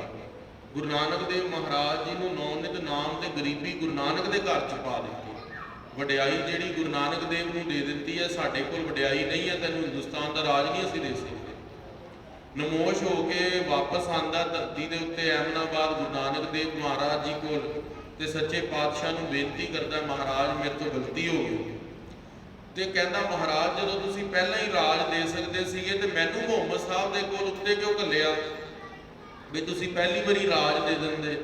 ਮਹਾਰਾਜ ਕਹਿੰਦੇ ਬਾਅਦ ਚੋਂ ਤੂੰ ਮਨੁੱਕਰ ਨਾ ਹੋ ਜਾਵੇਂ ਵੀ ਸਾਨੂੰ ਰਾਜ ਮੁਹੰਮਦ ਨੇ ਦਿੱਤਾ ਸੀ, ਇਸ ਗੱਲ ਦਾ ਤੈਨੂੰ ਚੇਤਾ ਰਵੇ ਵੀ ਰਾਜ ਤੂੰ ਗੁਰੂ ਨਾਨਕ ਦੇਵ ਮਹਾਰਾਜ ਤੋਂ ਲਿਆ, ਗੁਰੂ ਘਰ ਤੋਂ ਲਿਆ। ਸੋ ਸੱਚੇ ਪਾਤਸ਼ਾਹ ਗੁਰੂ ਨਾਨਕ ਦੇਵ ਮਹਾਰਾਜ ਨੂੰ 7 ਮੁੱਠੀਆਂ ਭੰਗ ਦੀਆਂ ਭੇਟ ਕੀਤੀਆਂ। ਮਹਾਰਾਜ ਨੇ ਕਿਹਾ ਵੀ ਤੇਰੇ ਘਰ ਦੇ ਅੰਦਰ ਬਾਦਸ਼ਾਹੀ ਦਿੱਤੀ, ਪਰ ਜੇ ਤੂੰ ਗੁਰੂ ਘਰ ਦੇ ਨਾਲ ਧੋਖਾ ਕੀਤਾ ਤੇ ਤੇਰੇ ਤੋਂ ਅਸੀਂ ਬਾਦਸ਼ਾਹੀ ਖੋਹ ਲਵਾਂਗੇ। ਸਭ ਤੋਂ ਪਹਿਲੇ ਬਾਬਰ ਬਾਦਸ਼ਾਹ ਹੋਇਆ ਗੁਰੂ ਨਾਨਕ ਦੇਵ ਜੀ ਦੇ ਸਮੇਂ। ਗੁਰੂ ਅੰਗਦ ਦੇਵ ਜੀ ਦੇ ਸਮੇਂ ਹਿਮਾਯੂ ਹੋਇਆ। ਹਿਮਾਯੂ ਤੋਂ ਬਾਅਦ ਫਿਰ ਅਕਬਰ ਬਾਦਸ਼ਾਹ ਗੁਰੂ ਅਮਰਦਾਸ ਮਹਾਰਾਜ ਦੇ ਸਮੇਂ ਹੋਇਆ। ਚੌਥੇ ਟਾਈਮ ਫਿਰ ਜਹਾਂਗੀਰ ਹੋਇਆ ਗੁਰੂ ਅਰਜਨ ਦੇਵ ਮਹਾਰਾਜ ਦੇ ਸਮੇਂ। ਅਕਬਰ ਬਾਦਸ਼ਾਹ ਗੁਰੂ ਰਾਮਦਾਸ ਜੀ ਦੇ ਸਮੇਂ ਵੀ ਹੋਇਆ। ਤੇ ਸੱਚੇ ਪਾਤਸ਼ਾਹ ਮਹਾਰਾਜ ਪੰਜਵੇਂ ਪਾਤਸ਼ਾਹ ਦੇ ਸਮੇਂ ਜਹਾਂਗੀਰ ਬਾਦਸ਼ਾਹ ਹੋਇਆ, ਜਿਸ ਨੂੰ ਚੌਥਾ ਬਾਬਰ ਵੀ ਕਹਿੰਦੇ ਨੇ। ਉੱਥੋਂ ਫਿਰ ਗੁਰੂ ਘਰ ਦੇ ਨਾਲ ਉਹਨਾਂ ਦੀ ਥੋੜੀ ਜਿਹੀ ਖਾਰ ਪੈ ਗਈ ਤੇ ਉੱਥੇ ਪੰਜਵੇਂ ਪਾਤਸ਼ਾਹ ਨੂੰ ਸ਼ਹੀਦੀ ਕਰਵਾਈ ਲਾਹੌਰ ਡੇਰਾ ਸਾਹਿਬ ਵਿਖੇ। ਤੇ ਪੰਜਵੇਂ ਪਾਤਸ਼ਾਹ ਦੇ ਸਮੇਂ ਜਹਾਂਗੀਰ ਬਾਦਸ਼ਾਹ ਦੀ, 6ਵੇਂ ਪਾਤਸ਼ਾਹ ਦੇ ਸਮੇਂ ਵੀ ਜਹਾਂਗੀਰ ਸੀ। 7ਵੇਂ ਪਾਤਸ਼ਾਹ ਦੇ ਸਮੇਂ ਸ਼ਾਹਜਹਾਂ ਬਾਦਸ਼ਾਹ ਹੋਇਆ, ਔਰੰਗਜ਼ੇਬ ਦਾ ਪਿਓ। ਉਸ ਨੂੰ ਔਰੰਗਜ਼ੇਬ ਨੇ ਕੈਦ ਕਰਵਾ ਲਿਆ। ਔਰੰਗਜ਼ੇਬ ਨੇ ਕੈਦ ਕਰਵਾ ਕੇ ਤੇ ਆਪ ਦਿੱਲੀ ਦੇ ਤਖਤ ਦੇ ਉੱਤੇ ਬੈਠ ਗਿਆ ਤੇ ਆਪਣੇ ਚਾਰੇ ਭਰਾਵਾਂ ਨੂੰ ਵੀ ਤਖਤ ਦੇ ਉੱਤੇ ਬੈਠਣ ਨਾ ਦਿੱਤਾ। ਉਹ ਬੜਾ ਲੰਬਾ ਇਤਿਹਾਸ ਹੈ, ਸ਼੍ਰੀ ਗੁਰਪ੍ਰਤਾਪ ਸੂਰਜ ਗ੍ਰੰਥ ਦੇ ਅੰਦਰ ਸਾਰੀ ਕਥਾ ਆਉਂਦੀ ਹੈ। ਸੋ ਔਰੰਗਜ਼ੇਬ ਬਾਦਸ਼ਾਹ ਦੇ ਸਮੇਂ 9ਵੇਂ ਪਾਤਸ਼ਾਹ ਦੀ ਸ਼ਹਾਦਤ ਹੋਈ, ਚਾਰੋਂ ਸਾਹਿਬਜ਼ਾਦਿਆਂ ਦੀ ਸ਼ਹਾਦਤ ਹੋਈ, ਮਾਤਾ ਗੁਜਰੀ ਜੀ ਸ਼ਹੀਦੀ ਪਾ ਗਏ ਤੇ 10ਵੇਂ ਪਾਤਸ਼ਾਹ ਨੂੰ ਵੀ ਖੰਜਰ ਪਠਾਣਾ ਨੇ ਮਾਰਿਆ ਸੀ। ਸੋ ਉਹ ਜਿਹੜਾ ਸੀਗਾ ਬਾਦਸ਼ਾਹੀਆਂ ਦਾ ਰਾਜ ਤਦ ਤੱਕ ਚੱਲਿਆ ਜਦ ਤੱਕ ਗੁਰੂ ਘਰ ਦੇ ਅਧੀਨ ਰਹੇ। ਫਿਰ ਜਦੋਂ ਗੁਰੂ ਘਰ ਦੇ ਨਾਲ ਪੰਜਵੇਂ ਪਾਤਸ਼ਾਹ ਤੋਂ ਬਾਅਦ ਮੱਥਾ ਲਾਇਆ, ਫਿਰ ਇਹਨਾਂ ਦਾ ਤੇਜ ਪ੍ਰਤਾਪ ਘਟ ਗਿਆ ਸੀਗਾ। ਫਿਰ ਦਿੱਲੀ ਦੇ ਉੱਤੇ ਰਾਜ ਕੀਤਾ ਬਘੇਲ ਸਿੰਘ ਹੋਣਾ ਨੇ। ਬਾਬੇ ਬਘੇਲ ਸਿੰਘ ਹੋਣਾ ਨੇ ਦਿੱਲੀ ਫਤਿਹ ਕਰ ਲਈ ਤੇ ਜਦੋਂ ਸਿੰਘਾਂ ਨੇ ਦਿੱਲੀ ਫਤਿਹ ਕਰ ਲਈ ਤੇ ਉਧਰੋਂ ਵਿਸਾਖੀ ਦਾ ਮੇਲਾ ਆ ਗਿਆ ਵਾਹਿਗੁਰੂ ਅਨੰਦਪੁਰ ਸਾਹਿਬ। ਤੇ ਸੱਚੇ ਪਾਤਸ਼ਾਹ ਮਹਾਰਾਜ ਜੀ ਦੇ ਕੋਲ ਜਦੋਂ ਮੇਲਾ ਆਇਆ ਵਿਸਾਖੀ ਦਾ, ਤੇ ਸਿੰਘਾਂ ਨੇ ਮਤਾ ਬਣਾਇਆ ਵੀ ਅਸੀਂ ਅਨੰਦਪੁਰ ਸਾਹਿਬ ਚੱਲੀਏ, ਵਿਸਾਖੀ ਦਾ ਮੇਲਾ ਨਾ ਖੁੰਝਾਈਏ। ਜੇ ਉਹ ਜੀ ਦਿੱਲੀ ਮਾਰੀ, ਉਹ ਜੀ ਬਿੱਲੀ ਮਾਰੀ, ਉਹ ਜੀ ਦਿੱਲੀ ਮਾਰੀ। ਤੇ ਸਿੰਘਾਂ ਨੇ ਮੋਰਚਾ ਫਤਿਹ ਕਰਕੇ ਉਧਰੋਂ ਦਿੱਲੀ ਦੇ ਉੱਤੇ ਖਾਲਸੇ ਦਾ ਝੰਡਾ ਝੁਲਾ ਕੇ ਬਾਬੇ ਬਘੇਲ ਸਿਉਣਾ ਨੇ ਵਾਪਸ ਅਨੰਦਪੁਰ ਸਾਹਿਬ ਹੋਲੇ ਮਹੱਲੇ ਦੇ ਉੱਤੇ ਪਹੁੰਚੇ। ਵਿਸਾਖੀ ਦਾ ਵੀ ਜੂੜ ਮੇਲਾ ਮਨਾਇਆ, ਦੀਵਾਲੀ ਮਨਾ ਕੇ ਅਨੰਦਪੁਰ ਸਾਹਿਬ ਇਸ ਤਰ੍ਹਾਂ ਖਾਲਸੇ ਦਾ ਰਾਜ ਪ੍ਰਗਟ ਹੋਇਆ। ਸੋ ਗੁਰੂ ਨਾਨਕ ਦੇਵ ਮਹਾਰਾਜ ਉੱਥੇ ਫਿਰ ਇਹ ਵਾਲਾ ਜਿਹੜਾ ਸਾਰਾ ਇਤਿਹਾਸ ਪੜਾਣੇ ਦੀ ਜੇਲ੍ਹ ਦੇ ਅੰਦਰ ਜੋ ਸਿੰਘਾਂ ਨੇ ਪ੍ਰਸ਼ਨ ਕੀਤਾ ਸੀ, ਉਹ ਸਾਰਾ ਪ੍ਰਸ਼ਨ ਦਾ ਉੱਤਰ ਭਾਈ ਤਾਰੂ ਸਿੰਘ ਜੀ ਨੇ ਦਿੱਤਾ। ਬਈ ਕਿਸ ਤਰ੍ਹਾਂ ਸਿੰਘਾਂ ਨੂੰ ਮਹਾਰਾਜ ਨੇ ਮੁਗਲ ਬਾਦਸ਼ਾਹ ਨੂੰ ਰਾਜ ਦਿੱਤਾ ਸੀ ਤੇ ਉਹ ਰਾਜ ਕਿਸ ਤਰ੍ਹਾਂ ਖੋਇਆ ਸੀ। ਇਹ ਪ੍ਰਸ਼ਨ ਕੀਤਾ ਸੀ ਸਿੱਖਾਂ ਨੇ ਵੀ ਰਾਜ ਕਿਸ ਤਰ੍ਹਾਂ ਮਿਲਿਆ ਸੀ। ਮਹਾਰਾਜ ਨੇ ਕਿਹਾ ਵੀ ਰਾਜ ਤਾਂ ਮਿਲਿਆ ਸੀ ਵੀ ਪਠਾਣਾਂ ਦੇ ਜ਼ੁਲਮ ਜ਼ਿਆਦਾ ਹੋ ਗਏ ਸੀ। ਰਾਜ ਖੋਇਆ ਕਿਉਂ? ਕਿਉਂਕਿ ਗੁਰੂ ਘਰ ਦੇ ਉਲਟ ਹੋ ਗਏ ਸੀ। ਹੁਣ ਇੱਥੇ ਤੱਕ ਸਾਖੀ ਸੰਪੂਰਨ ਹੋ ਗਈ ਹੈ। ਹੁਣ ਅੱਗੇ ਪੜਾਣੇ ਦੀ ਜੇਲ੍ਹ ਤੋਂ ਭਾਈ ਤਾਰੂ ਸਿੰਘ ਨੂੰ ਸ਼ਹੀਦੀ ਦੇ ਲਈ ਲਾਹੌਰ ਵਿਖੇ ਲੈ ਕੇ ਜਾ ਰਹੇ ਨੇ। ਉਹ ਕਥਾ ਹੁਣ ਸੁਣੋ। ਤੋਰਾ ਤਾਰੂ ਸਿੰਘ ਨੇ ਇਨ ਕਹੀ ਸਿੱਖਨ ਕੋ ਸਮਝਾਏ। ਹੁਣ ਤੁਸੀਂ ਸਾਰੀ ਸੰਗਤ ਨੇ ਬੜੀ ਪ੍ਰੇਮ ਦੇ ਨਾਲ ਪੜਾਣੇ ਦੀ ਰਾਤ ਜੇਲ੍ਹ ਦੇ ਅੰਦਰ ਦੀ ਕਥਾ ਸੁਣੀ ਹੈ, ਜੋ ਭਾਈ ਤਾਰੂ ਸਿੰਘ ਜੀ ਨੇ ਸੁਣਾਈ ਹੈ ਸਿੱਖਾਂ ਨੂੰ। ਜੋ ਬੀਤੀ ਸਿਰ ਸਿੰਘ ਕੇ ਸੋ ਅਬ ਕਹੋ ਪ੍ਰਗਟਾਏ। ਹੁਣ ਭਾਈ ਰਤਨ ਸਿੰਘ ਜੀ ਭੰਗੂ ਭਾਈ ਮਹਿਤਾਬ ਸਿੰਘ ਦੇ ਪੋਤਰੇ ਭਾਈ ਰਾਏ ਸਿੰਘ ਦੇ ਪੁੱਤਰ ਕਹਿੰਦੇ ਵੀ ਕਿਸ ਤਰ੍ਹਾਂ ਤਾਰੂ ਸਿੰਘ ਤੇ ਬੀਤੀ। ਤਾਰੂ ਸਿੰਘ ਦੀ ਸ਼ਹਾਦਤ ਸੁਣਨ ਦੇ ਲਈ ਆਪਣੀ ਮਨਚਿਤ ਬਿਰਤੀਆਂ ਨੂੰ ਇਕਾਗਰ ਕਰੋ। ਫਿਰ ਤਾਰੂ ਸਿੰਘ ਲੈ ਤੁਰੇ ਪ੍ਰਾਤ ਲਾਹੌਰ ਰਹਿਦਾਏ। ਭਾਈ ਤਾਰੂ ਸਿੰਘ ਜੀ ਨੂੰ ਹੁਣ ਖਾਨ ਬਹਾਦਰ ਜ਼ਕਰੀਆ ਦੇ ਕੋਲ, ਖਾਨੂ ਦੇ ਕੋਲ ਲੈ ਕੇ ਜਾ ਰਹੇ ਨੇ।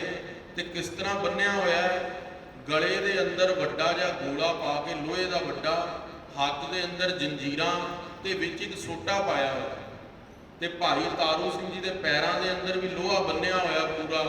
ਤੇ ਭਾਈ ਤਾਰੂ ਸਿੰਘ ਜੀ ਦੇ ਅੱਗੇ 5 ਨਾਲ ਸੱਜੇ 5 ਖੱਬੇ 5 ਤੇ ਪਿੱਛੇ 5 ਫੌਜੀ ਲਾਏ ਨੇ ਵੀ ਭਾਈ ਤਾਰੂ ਸਿੰਘ ਭੱਜ ਨਾ ਸਕਣ। ਸ਼ਹੀਦ ਭਾਈ ਤਾਰੂ ਸਿੰਘ ਜੀ ਮਸਤੀ ਦੇ ਨਾਲ ਵਾਹਿਗੁਰੂ ਵਾਹਿਗੁਰੂ ਜਪਦੇ ਲਾਹੌਰ ਦੀ ਕਚਹਿਰੀ ਦੇ ਅੰਦਰ ਕੂਚ ਕਰ ਰਹੇ ਨੇ। ਬੀਬੀ ਛੁਡਾਏ ਸਿੱਖਨ ਨੇ ਅਹਦੀਨ ਦਰਬ ਦਿਵਾਏ। ਬੀਬੀ ਤਾਰੋ ਜੀ ਨੂੰ ਤਾਂ ਛਡਵਾ ਲਿਆ ਸੀਗਾ ਤੇ ਬੀਬੀ ਤਾਰੋ ਜੀ ਨੂੰ ਛਡਵਾ ਕੇ ਐਦੀਆਂ ਨੂੰ ਪੈਸੇ ਦੇ ਕੇ ਉਹਨਾਂ ਨੂੰ ਵਾਪਸ ਪੂਲੇ ਪਿੰਡ ਛੱਡ ਆਏ।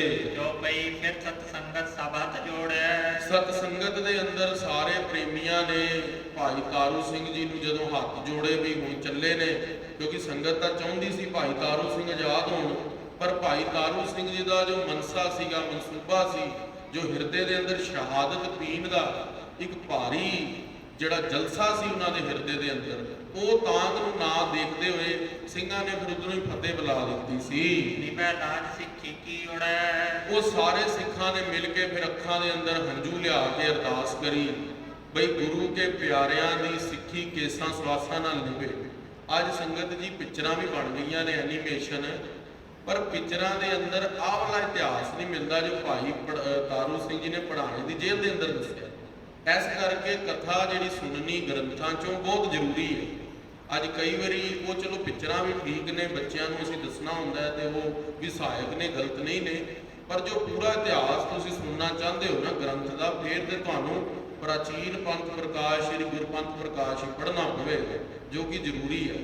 ਸੋ ਇਹ ਸਾਰਾ ਇਤਿਹਾਸ ਪਿਕਚਰਾਂ ਦੇ ਅੰਦਰ ਐਨੀਮੇਸ਼ਨ ਦੇ ਅੰਦਰ 3 ਘੰਟੇ ਦਰਸਾਇਆ ਵੀ ਨਹੀਂ ਜਾ ਸਕਦਾ। ਹੁਣ ਅਸੀਂ ਵੀ 7 ਦਿਨ ਦਾ ਸਮਾਗਮ ਕਥਾ ਦਾ ਰੱਖਿਆ ਗੁਰੂ ਦੀ ਕਿਰਪਾ ਦੇ ਨਾਲ, ਪਰ ਸਾਰਾ ਇਤਿਹਾਸ ਤਾਂ ਇੱਕ ਜੀਵ ਦੇ ਨਾਲ ਭਾਈ ਤਾਰੂ ਦਾ ਕਥਨ ਹੀ ਨਹੀਂ ਹੋ ਸਕਦਾ, ਕਿਉਂਕਿ ਸ਼ਹੀਦਾਂ ਦਾ ਜੋ ਇਤਿਹਾਸ ਹੈ ਉਹ ਬਹੁਤ ਮਹਾਨ ਹੈ। ਸ਼ਹੀਦਾਂ ਦਾ ਇਤਿਹਾਸ ਪ੍ਰਭੂ ਦੀ ਕਥਾ ਕਥ ਹੈ, ਉਹ ਕਹੀ ਨਹੀਂ ਜਾ ਸਕਦੀ। ਸੋ ਮਹਾਰਾਜ ਹੁਣ ਭਾਈ ਤਾਰੂ ਸਿੰਘ ਜੀ ਜਿਹੜੇ ਸ਼ਹਾਦਤ ਦੇਣ ਚੱਲੇ ਨੇ ਲਾਹੌਰ ਵੱਲ ਨੂੰ, 20 ਫੌਜਦਾਰਾਂ ਨੇ ਘੇਰਾ ਪਾਇਆ ਹੋਇਆ, ਜਕੜਿਆ ਪਿਆ ਬੇੜੀਆਂ ਦੇ ਅੰਦਰ, ਪਰ ਜਿਉਂ-ਜਿਉਂ ਤੁਰਕਨ ਸਿੰਘ ਪਰ ਜ਼ੁਲਮ ਕਰੈ त्यों तो भाई तारू सिंह के मुंह पर लाली चढ़ा।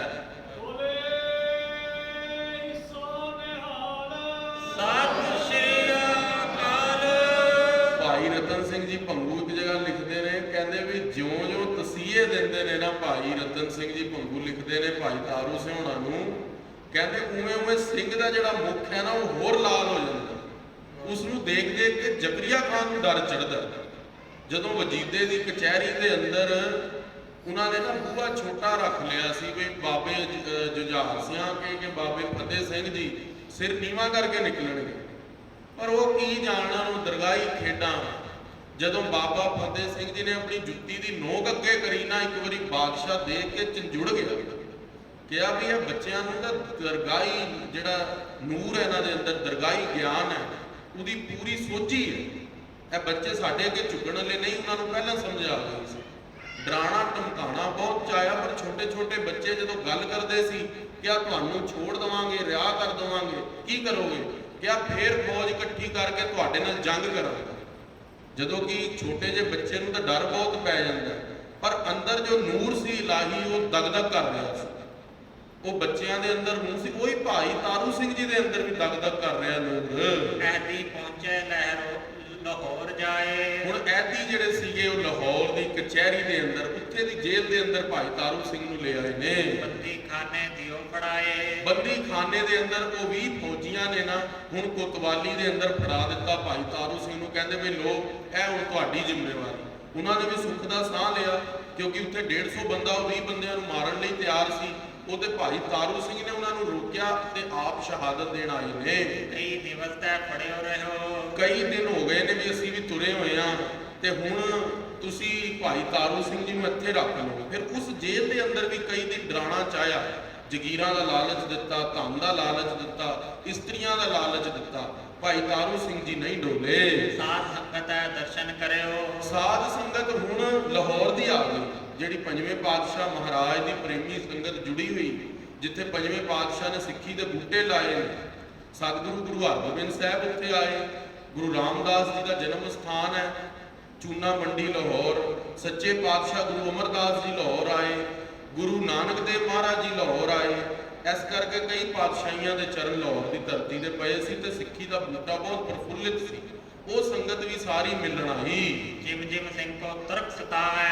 ਆਹਾ ਭਾਈ ਰਤਨ ਸਿੰਘ ਜੀ ਭੰਗੂ ਲਿਖਦੇ ਨੇ, ਜਿਮ ਜਿਮ ਸਿੰਘ ਕੋ ਤੁਰਕ ਸਤਾਵੈ।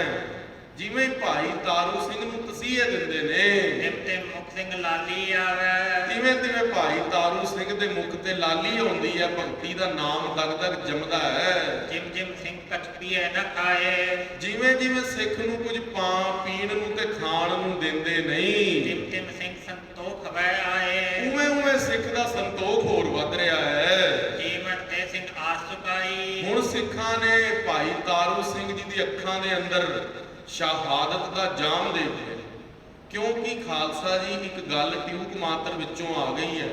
ਬਈ ਇਸ ਤਰ੍ਹਾਂ ਕਿਉਂ ਹੋ ਜਾਂਦਾ ਕਿਸੇ ਦੇ ਨਾਲ? ਬਈ ਉਸ ਨੂੰ ਪਾਣੀ ਤੇ ਪਿਆਸ, ਕੁਛ ਭੁੱਖ ਨਹੀਂ ਲੱਗ ਰਹੀ ਤੇ ਉਹ ਸਤਾ ਰਹੇ ਨੇ ਤੇ ਸਿੱਖ ਦੇ ਮੂੰਹ ਤੇ ਲਾਲੀ ਆ ਰਹੀ ਹੈ। ਕਿਉਂ ਹੋ ਜਾਂਦਾ? ਇਸ ਦਾ ਕੀ ਕਾਰਨ ਹੈ? ਇਸ ਦਾ ਕਾਰਨ ਹੈ ਵੀ ਜਿਹੜਾ ਸਿੱਖ ਹੈ ਉਹ ਆਪਣੇ ਅਧਿਆਤਮਕ ਲੈਵਲ ਤੇ ਆਤਮਾ ਨੂੰ ਸਮਝਦਾ, ਆਪਣੇ ਸਰੀਰ ਨੂੰ ਸਰੀਰ ਨਹੀਂ ਸਮਝਦਾ। ਇਸ ਬਚਨ ਨੂੰ ਮੈਂ ਥੋੜਾ ਜਿਹਾ ਹੋਰ ਖੋਲ ਦਵਾਂ। ਸਾਡੇ ਅੰਦਰ 5 ਕੋਸ਼ ਨੇ। ਸਭ ਤੋਂ ਪਹਿਲਾ ਕੋਸ਼ ਹੈ ਅਨਮਈ ਕੋਸ਼। ਮਾਤਾ ਤੇ ਪਿਤਾ ਦੇ ਸੰਬੰਧ ਤੋਂ ਬੱਚਾ ਮਾਤਾ ਦੇ ਢਿੱਡ 'ਚ ਆ ਜਾਂਦਾ ਹੈ ਤੇ ਉਹ ਮਾਤਾ ਦੇ ਢਿੱਡ ਦੇ ਅੰਦਰ ਉਹਦਾ ਅਨਮਈ ਕੋਸ਼ ਕਿਹਾ ਜਾਂਦਾ ਵੀ ਬਾਹਰ ਦੀ ਜਿਹੜੀ ਤੁਹਾਨੂੰ ਦੇਹ ਦਿਖ ਰਹੀ ਹੈ, ਇਹ ਅਨਮਈ ਕੋਸ਼। ਦੂਸਰਾ ਹੈ ਪ੍ਰਾਣਮਈ ਕੋਸ਼।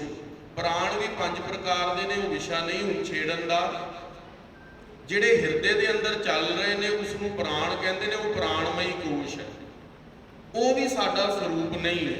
ਅਨਮਈ ਕੋਸ਼ ਦੇਹੀ ਨੇ ਤਾਂ ਇੱਥੇ ਹੀ ਸੜ ਜਾਣਾ, ਸਾਡਾ ਸਰੂਪ ਹੈ ਹੀ ਨਹੀਂ ਦੇਹੀ। ਪ੍ਰਾਣ ਵੀ ਸਾਡਾ ਸਰੂਪ ਨਹੀਂ ਨੇ। ਜਿਸ ਤਰ੍ਹਾਂ ਉਦਾਹਰਣ ਦੇ ਲਈ ਗੱਲ ਨੂੰ ਖੋਲ ਕੇ ਦੱਸਦਾ, ਜਦੋਂ ਤੁਸੀਂ ਸੋ ਜਾਂਦੇ ਹੋ ਤਾਂ ਵੀ ਪ੍ਰਾਣ ਚੱਲਦੇ ਰਹਿੰਦੇ। ਜੇ ਉਸ ਪ੍ਰਾਣਾਂ ਨੂੰ ਤੁਸੀਂ ਚਲਾ ਰਹੇ ਹੁੰਦੇ ਤੇ ਉਹ ਰੁਕ ਜਾਂਦੇ, ਕਿਉਂਕਿ ਤੁਸੀਂ ਸੋ ਗਏ। ਤੀਸਰਾ ਕੋਸ਼ ਹੈ ਮਨਮਈ ਕੋਸ਼। ਉਹ ਮਨਮਈ ਜਿਹੜਾ ਕੋਸ਼ ਹੈ ਉਹ 5 ਕਰਮ ਇੰਦਰੀਆਂ ਤੇ ਮਨ ਦਾ ਬਣਿਆ। 5 ਕਰਮ ਇੰਦਰੀਆਂ ਕਿਹੜੀਆਂ ਨੇ? 2 ਹੱਥ, ਪੈਰ, ਗੁਦਸਤ, ਕਾਮ ਅੰਕੁਸ਼। ਇੰਦਰੀ ਜਿਸ ਤੋਂ ਸੰਸਾਰ ਦੀ ਉਤਪਤੀ ਹੁੰਦੀ ਹੈ ਤੇ ਜਿਸ ਤੋਂ ਸਰੀਰ ਚੋਂ ਮਲ ਮੂਤਰ ਨਿਕਲਦਾ, ਤੇ ਇੱਕ ਕੰਠ। ਇਸ ਨੂੰ ਕਹਿੰਦੇ ਨੇ 5 ਕਰਮ ਇੰਦਰੀਆਂ।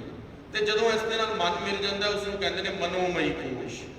ਤੇ ਚੌਥਾ ਕੋਸ਼ ਹੈ ਵਿਗਿਆਨਮਈ ਕੋਸ਼। ਉਹ ਵਿਗਿਆਨਮਈ ਕੋਸ਼ 5 ਗਿਆਨ ਇੰਦਰੀਆਂ ਤੇ ਬੁੱਧੀ ਦਾ ਮਿਲ ਕੇ ਬਣਦਾ ਹੈ ਤੇ ਉਹ ਵੀ ਸਾਡਾ ਆਪਣਾ ਸਰੂਪ ਨਹੀਂ। 5 ਗਿਆਨ ਇੰਦਰੀਆਂ ਕਿਹੜੀਆਂ ਨੇ? ਨੇਤਰ, ਨਾਸਿਕਾ, ਸਰਵਣ, ਰਸਨਾ ਤੇ ਤਵਚਾ, ਚਮੜੀ। ਇਹ 5 ਸਾਡੇ ਗਿਆਨ ਇੰਦਰੀ ਨੇ। ਉਹਨਾਂ ਦੇ ਨਾਲ ਜਦੋਂ ਬੁੱਧੀ ਮਿਲ ਜਾਂਦੀ ਹੈ ਉਹ ਸਾਡਾ ਵਿਗਿਆਨਮਈ ਕੋਸ਼ ਬਣ ਜਾਂਦਾ ਹੈ। ਉਹ ਵੀ ਸਾਡਾ ਸਰੂਪ ਨਹੀਂ ਹੈ। 5ਵਾਂ ਕੋਸ਼ ਜੋ ਹੈ ਆਨੰਦਮਈ ਕੋਸ਼ ਹੈ। ਜਿਸ ਤਰ੍ਹਾਂ ਤੁਸੀਂ ਸਾਰੇ ਗੂੜੀ ਨੀਂਦ ਵਿੱਚ ਕਈ ਵਾਰੀ ਮਹਿਸੂਸ ਕੀਤਾ, ਤੁਸੀਂ ਜਦੋਂ ਸੋ ਜਾਂਦੇ ਹੋ ਤੁਸੀਂ ਉੱਠ ਕੇ ਕਹਿੰਦੇ ਹੋ ਵੀ ਅੱਜ ਮੈਨੂੰ ਨੀਂਦ ਪਤਾ ਹੀ ਨਹੀਂ ਲੱਗਿਆ ਮੈਂ ਕਿੱਥੇ ਸੋਇਆ ਸੀ, ਮੈਨੂੰ ਪਤਾ ਹੀ ਨਹੀਂ ਲੱਗਿਆ, ਮੈਨੂੰ ਨੀਂਦ ਇੰਨੀ ਪਿਆਰੀ ਗੂੜੀ ਨੀਂਦ ਆਈ, ਮੈਂ ਤਾਂ ਸਵੇਰੇ ਉੱਠ ਕੇ ਹੁਣੇ ਪਤਾ ਲੱਗਿਆ ਬਸ ਵੀ ਅੱਜ ਮੈਂ ਗੂੜੀ ਨੀਂਦ ਲਈ, ਮੈਨੂੰ ਕੋਈ ਸੁਪਨਾ ਵੀ ਨਹੀਂ ਆਇਆ, ਥਕਾਵਟ ਵੀ ਸਾਰੀ ਦੂਰ ਹੋ ਗਈ, ਬਹੁਤ ਗੂੜੀ ਨੀਂਦ ਆਈ। ਉਸ ਨੂੰ ਕਹਿੰਦੇ ਨੇ ਆਨੰਦਮਈ ਕੋਸ਼। ਪਰ ਜਦੋਂ ਤੁਸੀਂ ਇੱਕ ਗੱਲ ਦਾ ਅਨੁਭਵ ਕੀਤਾ ਹੋਵੇਗਾ ਬਈ ਜਦੋਂ ਤੁਸੀਂ ਦੇਖ ਲਿਆ ਵੀ ਬਹੁਤ ਗੂੜੀ ਨੀਂਦ ਆ ਗਈ, ਉਹ ਗੂੜੀ ਨੀਂਦ ਆ ਕੇ ਜੋ ਆਨੰਦ ਆਇਆ, ਉਸ ਆਨੰਦ ਦਾ ਨਾ ਪਤਾ ਲੱਗਿਆ ਮੈਂ ਕਿੱਥੇ ਆ, ਉਸ ਗੱਲ ਦਾ ਪਤਾ ਕਿਸ ਨੂੰ ਲੱਗਿਆ, ਮੈਂ ਕਿੱਥੇ ਸੋ ਰਿਹਾ ਮੈਨੂੰ ਨਹੀਂ ਪਤਾ ਲੱਗਿਆ। ਉਹ ਨਾ ਪਤਾ ਲੱਗਣ ਦਾ ਜਿਸ ਨੂੰ ਪਤਾ ਲੱਗਿਆ ਉਹ ਹੈ ਤੁਹਾਡੀ ਸ਼ੁੱਧ ਚੇਤਨ ਬ੍ਰਹਮ ਆਤਮਾ ਜੋ ਤੁਹਾਡਾ ਸਰੂਪ ਹੈ। ਭਾਈ ਤਾਰੂ ਸਿੰਘ ਜੀ ਨਾ ਅਨਮਈ ਕੋਸ਼ ਚ ਨੇ, ਨਾ ਪ੍ਰਾਣਮਈ ਕੋਸ਼ ਚ ਨੇ, ਨਾ ਮਨਮਈ ਕੋਸ਼ ਚ ਨੇ, ਨਾ ਵਿਗਿਆਨਮਈ ਕੋਸ਼ ਚ ਨੇ, ਨਾ ਆਨੰਦਮਈ ਕੋਸ਼ ਚ ਨੇ। ਉਹ ਪੰਜਾਂ ਕੋਸ਼ਾਂ ਤੋਂ ਪਰੇ ਆਤਮਾ ਦੇ ਤਲ ਦੇ ਉੱਤੇ ਆ ਗਏ ਨੇ। ਜਦੋਂ ਕੋਈ ਆਤਮਾ ਦੇ ਤਲ ਦੇ ਉੱਤੇ ਜਿੰਦਾ ਫਿਰ ਸਰੀਰ ਤੇ ਜਿੰਨੇ ਮਰਜ਼ੀ ਤਸੀਹੇ ਹੋ ਜਾਣ ਉਸ ਨੂੰ ਮਹਿਸੂਸ ਨਹੀਂ ਹੁੰਦਾ।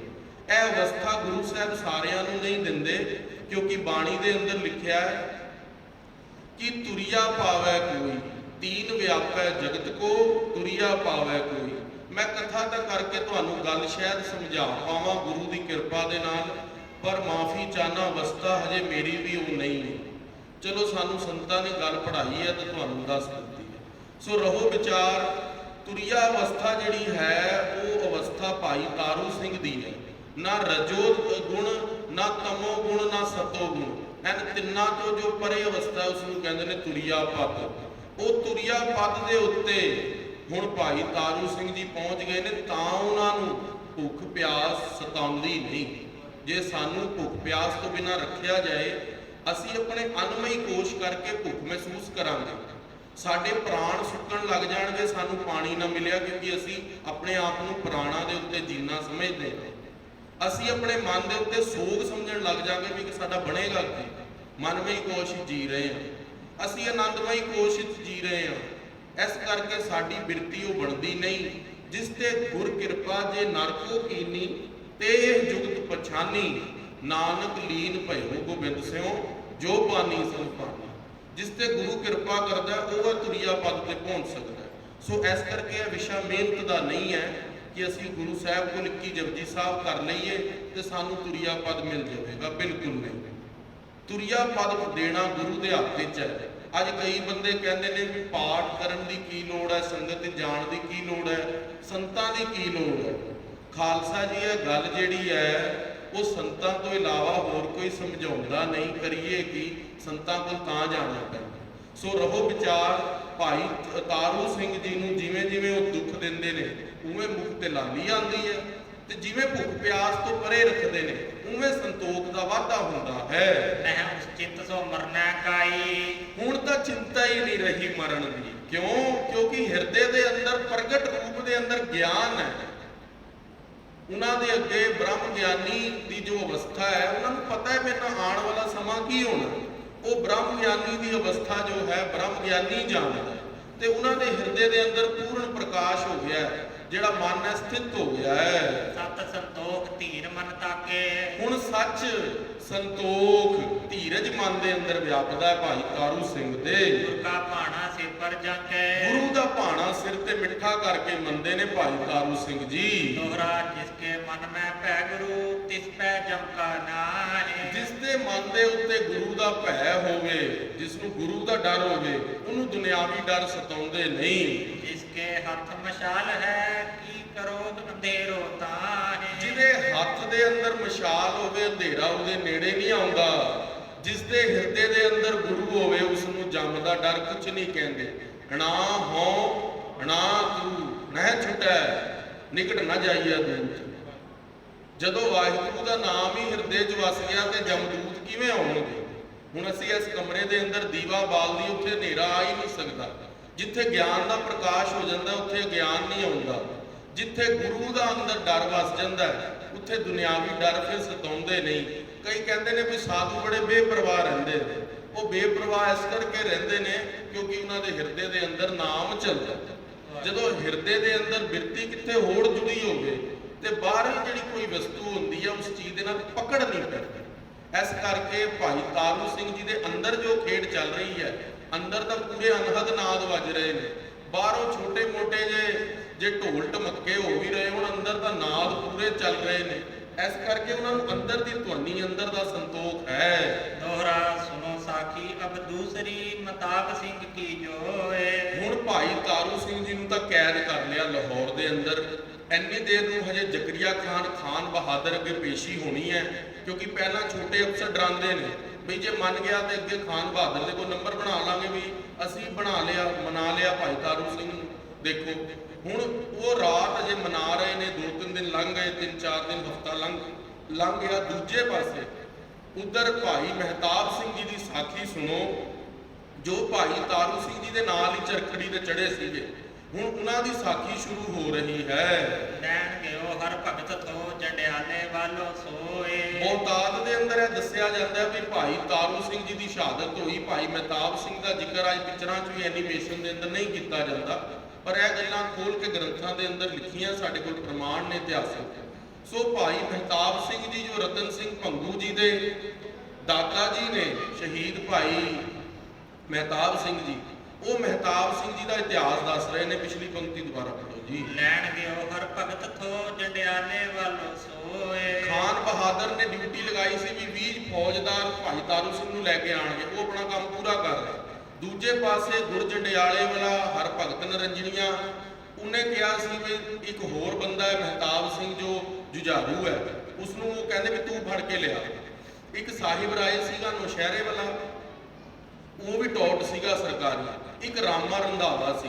ਇਹ ਤਿੰਨੋਂ ਬੰਦਿਆਂ ਨੇ ਮਿਲ ਕੇ ਭਾਈ ਮਹਿਤਾਬ ਸਿੰਘ ਜੋ ਬੜੇ ਦੁਖੀ ਸੀਗੇ, ਤੇ ਉਹ ਭਾਈ ਮਹਿਤਾਬ ਸਿੰਘ ਨੂੰ ਲੈਣ ਦੇ ਲਈ ਗੁਰੂ ਜੰਡਿਆਲੇ ਵਾਲਾ ਫੌਜ ਲੈ ਕੇ 100-150 ਬੰਦਾ ਭਾਈ ਮਹਿਤਾਬ ਸਿੰਘ ਨੂੰ ਫੜਨ ਗਏ ਸੀਗੇ। ਚੌਪਈ ਬਹੁਤ ਫੌਜ ਉਸ ਮੁਗਲੋ ਦੇਈ। ਉਹਨਾਂ ਨੇ ਮੁਗਲਾਂ ਦੀ ਬਹੁਤ ਭਾਰੀ ਫੌਜ ਦਿੱਤੀ, ਕਿਉਂਕਿ ਮਹਿਤਾਬ ਸਿੰਘ ਮਸ਼ਹੂਰ ਸੀਗਾ, ਜੁਝਾਰੂ ਸਿੰਘ ਸੀਗਾ।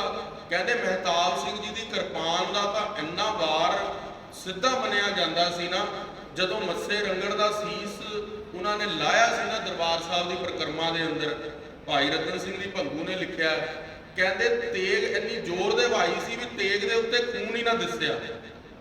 ਤੁਸੀਂ ਸੋਚੋ ਵੀ ਉਹਦੀ ਵੈਲੋਸਿਟੀ ਸਪੀਡ ਕਿੰਨੀ ਸੀ ਕਿਰਪਾਨ ਦੀ, ਵੀ ਕਿਰਪਾਨ ਦੇ ਉੱਤੇ ਖੂਨ ਹੀ ਨਹੀਂ ਲੱਗਿਆ। ਸੋ ਭਾਈ ਤਾਰੂ ਸਿੰਘ ਜੀ ਨੂੰ ਤੇ ਪਕੜ ਲਿਆਏ। ਹੁਣ ਭਾਈ ਮਹਿਤਾਬ ਸਿੰਘ ਨੂੰ ਪਕੜਨ ਲਈ ਗਏ ਨੇ। ਸੋਈ ਰਹਿ ਉਹ ਸਿੰਘਨ ਸਾਥ। ਕਹਿੰਦੇ ਭਾਈ ਮਹਿਤਾਬ ਸਿੰਘ ਜੀ ਸਿੰਘਾਂ ਦੇ 35 ਤੋਂ ਲੈ ਕੇ 50 ਦੇ ਜੱਥੇ ਦੇ ਨਾਲ ਟੁਰਦੇ ਸੀਗੇ, ਸ਼ਸਤਰਧਾਰੀ ਸੀਗੇ। ਜਨ ਥੋੜਨ ਬਹੁ ਆਵੇ ਨਾ ਹਾਥ। ਬਹੁਤ ਥੋੜੇ ਬੰਦਿਆਂ ਦੇ ਤੇ ਮੁਗਲਾਂ ਦੇ ਹੱਥ ਹੀ ਨਹੀਂ ਆਉਂਦਾ ਸੀ ਮਹਿਤਾਬ ਸਿੰਘ। ਮਹਿਤਾਬ ਸਿੰਘ ਹੈ ਸੂਰੋ ਪੂਰੋ। ਗੁਰੂ ਦਾ ਲਾਡਲਾ ਸੀਗਾ ਮਹਿਤਾਬ ਸਿੰਘ, ਸੂਰਮਾ ਸੀਗਾ ਪੂਰਾ। ਛਾਤੀ ਚੌੜੀ, ਨੇਤਰ ਲਾਲ, ਦਾੜਾ ਪ੍ਰਕਾਸ਼, ਤੇ ਹੱਥ ਦੇ ਅੰਦਰ ਕਿਰਪਾਨ, ਬਿਛੂਆ, ਬੰਦੂਕ, ਸਾਰੇ ਸ਼ਸਤਰ, ਬਰਛਾ, ਸਿਰ ਤੇ ਚੱਕਰ, ਤਿਆਰ ਵਰ ਤਿਆਰ ਨਿਹੰਗ ਸਿੰਘ ਸੀ। ਨਾਮ ਸੁਨਤ ਹੋਏ ਦੁਸ਼ਮਨ ਦੂਰ। ਜਦੋਂ ਮਹਿਤਾਬ ਸਿੰਘ ਦਾ ਨਾਂ ਹੀ ਸੁਣਦੇ ਸੀ ਨਾ, ਤੇ ਵੈਰੀਆਂ ਨੂੰ ਇੱਕ ਵਾਰੀ ਪਿਸ਼ਾਬ ਆ ਜਾਂਦਾ ਸੀ। ਨਾਮ ਲਏ ਉਸ ਬੰਦੇ ਹਥਿਆਰ।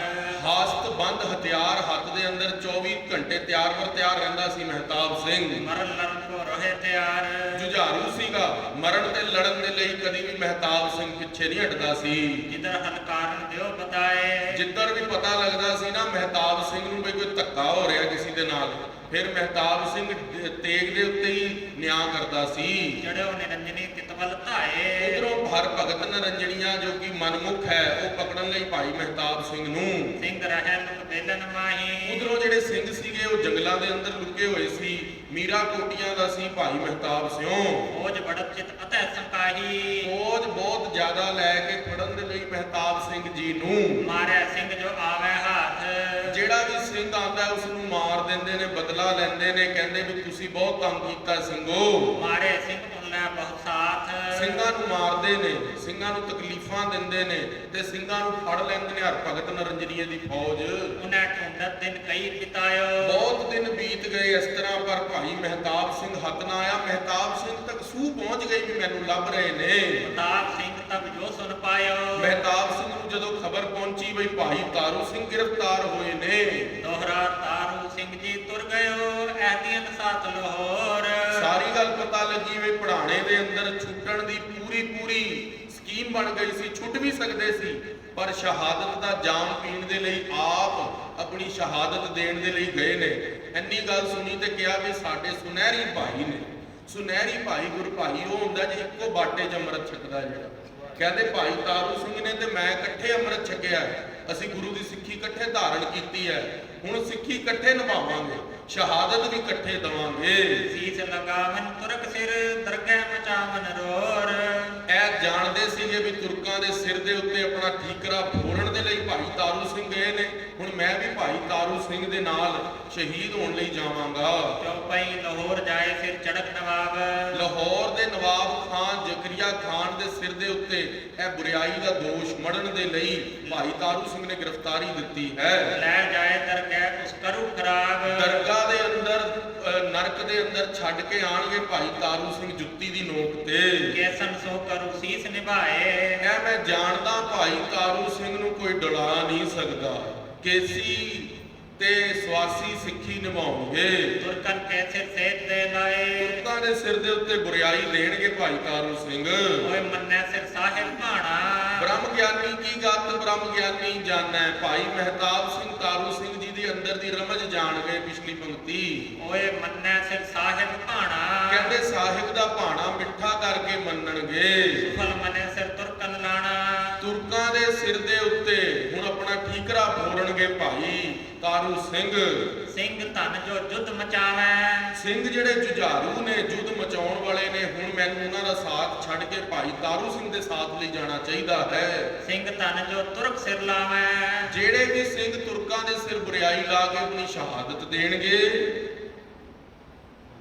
ਸਿੰਘ ਧਨ ਜੋ ਤੁਰਕ ਸਿਰ ਲਾਵੈ। ਸਿੰਘ ਧਨ ਨੇ ਉਹ ਜਿਹੜੇ ਤੁਰਕਾਂ ਦੇ ਉੱਤੇ ਸੀਸ ਲਾ ਕੇ ਆਪਣੀ ਜਾਨ ਦੀ ਪਰਵਾਹ ਕੀਤੇ ਤੋਂ ਬਿਨਾ ਗੁਰੂ ਨੂੰ ਮੋਢੀ ਰੱਖਦੇ ਨੇ।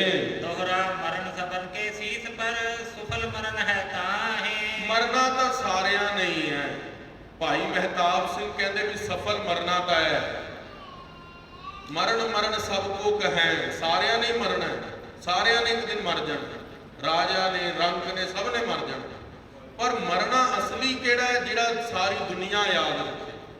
ਮਰਨਾ ਹੀ ਤੇ ਪਾਈਐ ਪੂਰਨ ਪਰਮਾਨੰਦ। ਪੂਰਨ ਪਰਮਾਨੰਦ ਦੀ ਪ੍ਰਾਪਤੀ ਹੋ ਰਹੀ ਹੈ। ਧਰਮ ਨਿਭੈ ਸਿੱਖੀ ਨਿਭੈ ਸਿਰ ਤੁਰਕ ਸੀਸ ਲਗ ਜਾਹੇ। ਤੁਰਕਾਂ ਦੇ ਸੀਸ ਲਾ ਕੇ ਆਪਣੀ ਸਿੱਖੀ ਨਿਭਾਵਾਂਗੇ, ਧਰਮ ਦੇ ਲਈ ਸੀਸ ਕੁਰਬਾਨ ਕਰਾਂਗੇ। ਚੌਪਈ ਧੰਨ ਧੰਨ ਦੇ ਮੰਨੀ ਸਿੰਘ ਭਾਈ। ਧੰਨ ਸੀਗੇ ਭਾਈ ਮਨੀ ਸਿੰਘ ਜਿਨ੍ਹਾਂ ਨੇ ਬੰਦ ਤਾਂ ਕਟਵਾ ਲਿਆ, ਪਰ ਆਪਣੀ ਕੇਸੀ ਸਿੱਖੀ, ਕੇਸੀ ਤੇ ਸਵਾਸੀ ਸਿੱਖੀ ਨਿਭਾਈ।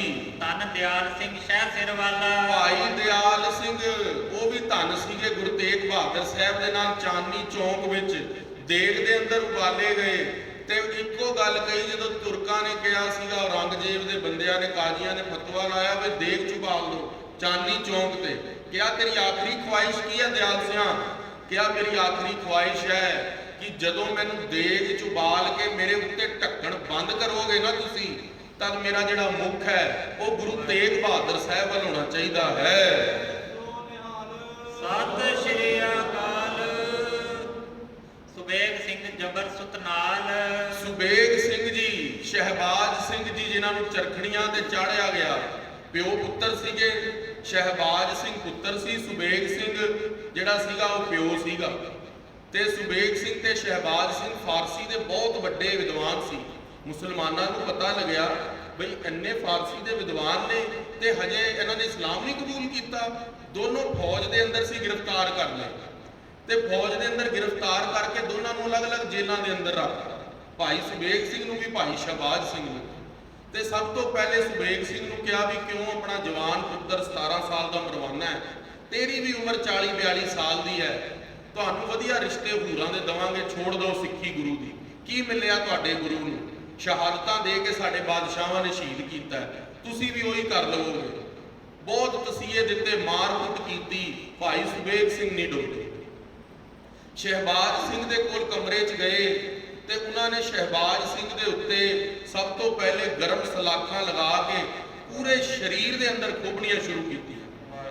ਭਾਈ ਸ਼ਹਿਬਾਜ਼ ਸਿੰਘ ਪੂਰੀ ਰਾਤ ਸਲਾਖਾਂ ਗਰਮ ਸਹਾਰਦੇ ਰਹੇ, ਪਰ ਸਿੱਖੀ ਛੱਡਣ ਦਾ ਕੋਈ ਨਿਰਣਾ ਨਾ ਕੀਤਾ।